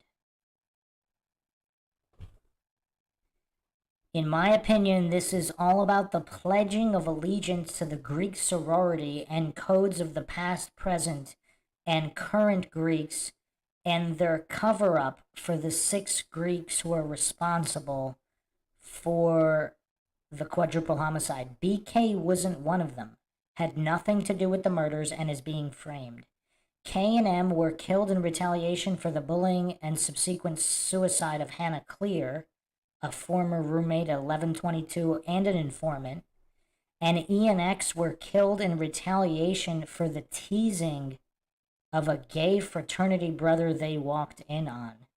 I believe that DM, BF not sure, may have been drugged to sleep through, but DM was aware because those who did this at 1122 were at 1122 before and well after doing staging and other things. What? Wait, what? Okay, this is absolutely insane if this is true. Mrs. John posted, yup, heard about the live streaming. The grub truck guy and others all watching their phones. Grub truck dude said people are dying tonight. I think it was Ethan and Xana they were watching. They left the frat house at 9 p.m. Xana's dad said they were at home after 9 p.m. in bed watching TV. Don't know if he talked to her or if it was a text. Then Maddie and Kaylee walked in on it. That's why Black Jacket was found by fire hydrant question mark. Someone told me Maddie stole that jacket. I don't know any of these people, but I do respond to things that interest me on this case. Wait a second. So is there a claim that the murders were live streamed and that you can hear people in the grub truck video talking about people dying? Does anybody have the full grub truck video? I mean, when does the grub truck close?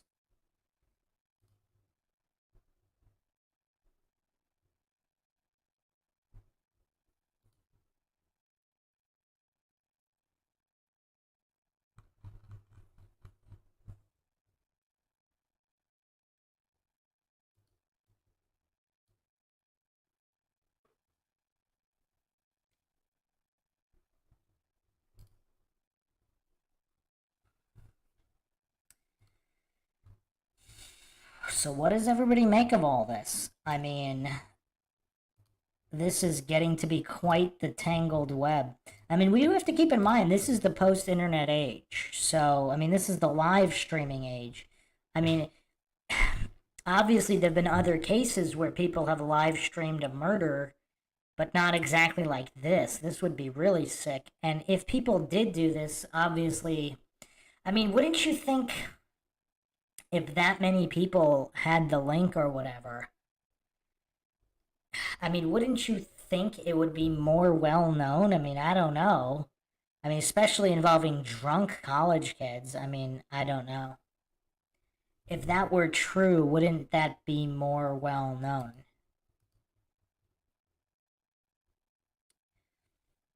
But those are the theories for now. I mean, that's what we have for now. Obviously, I will continue to cover this case and all these other cases until they're definitively solved. But there's just so much here, and it's just really, really creepy. I mean, it's definitely creepy. And I mean, going back to, Skull and Bones and some of these other secretive fraternities where there have been rumors that they've killed people as initiations and all that, going back, I mean, over a century now. I mean, I don't know. It's also very, very dark, of course. But, yeah, we will pick this up in the next episode. If you found this edition of Mindshock True Crime interesting and informative, you want to help keep up awareness in unsolved cases, cold cases, missing persons cases, wrongful convictions, and more, you can donate to our PayPal. Just check the link in the description. Make sure to subscribe to the channel. Hit that bell for notifications. You can also become a YouTube member right here on YouTube. Help support the channel that way. Like and share Twitter, Facebook, Reddit, Patreon. Patrons do get priority for case topic, logical analysis, co-podcast, or requests. You can also be a guest in the podcast depending on your tier. Questions, comments, theories, thoughts, suggestions, rebuttals, debunkings of any kind, leave them in the comments section. This is Bruce McGuire signing off. Catch you guys next time.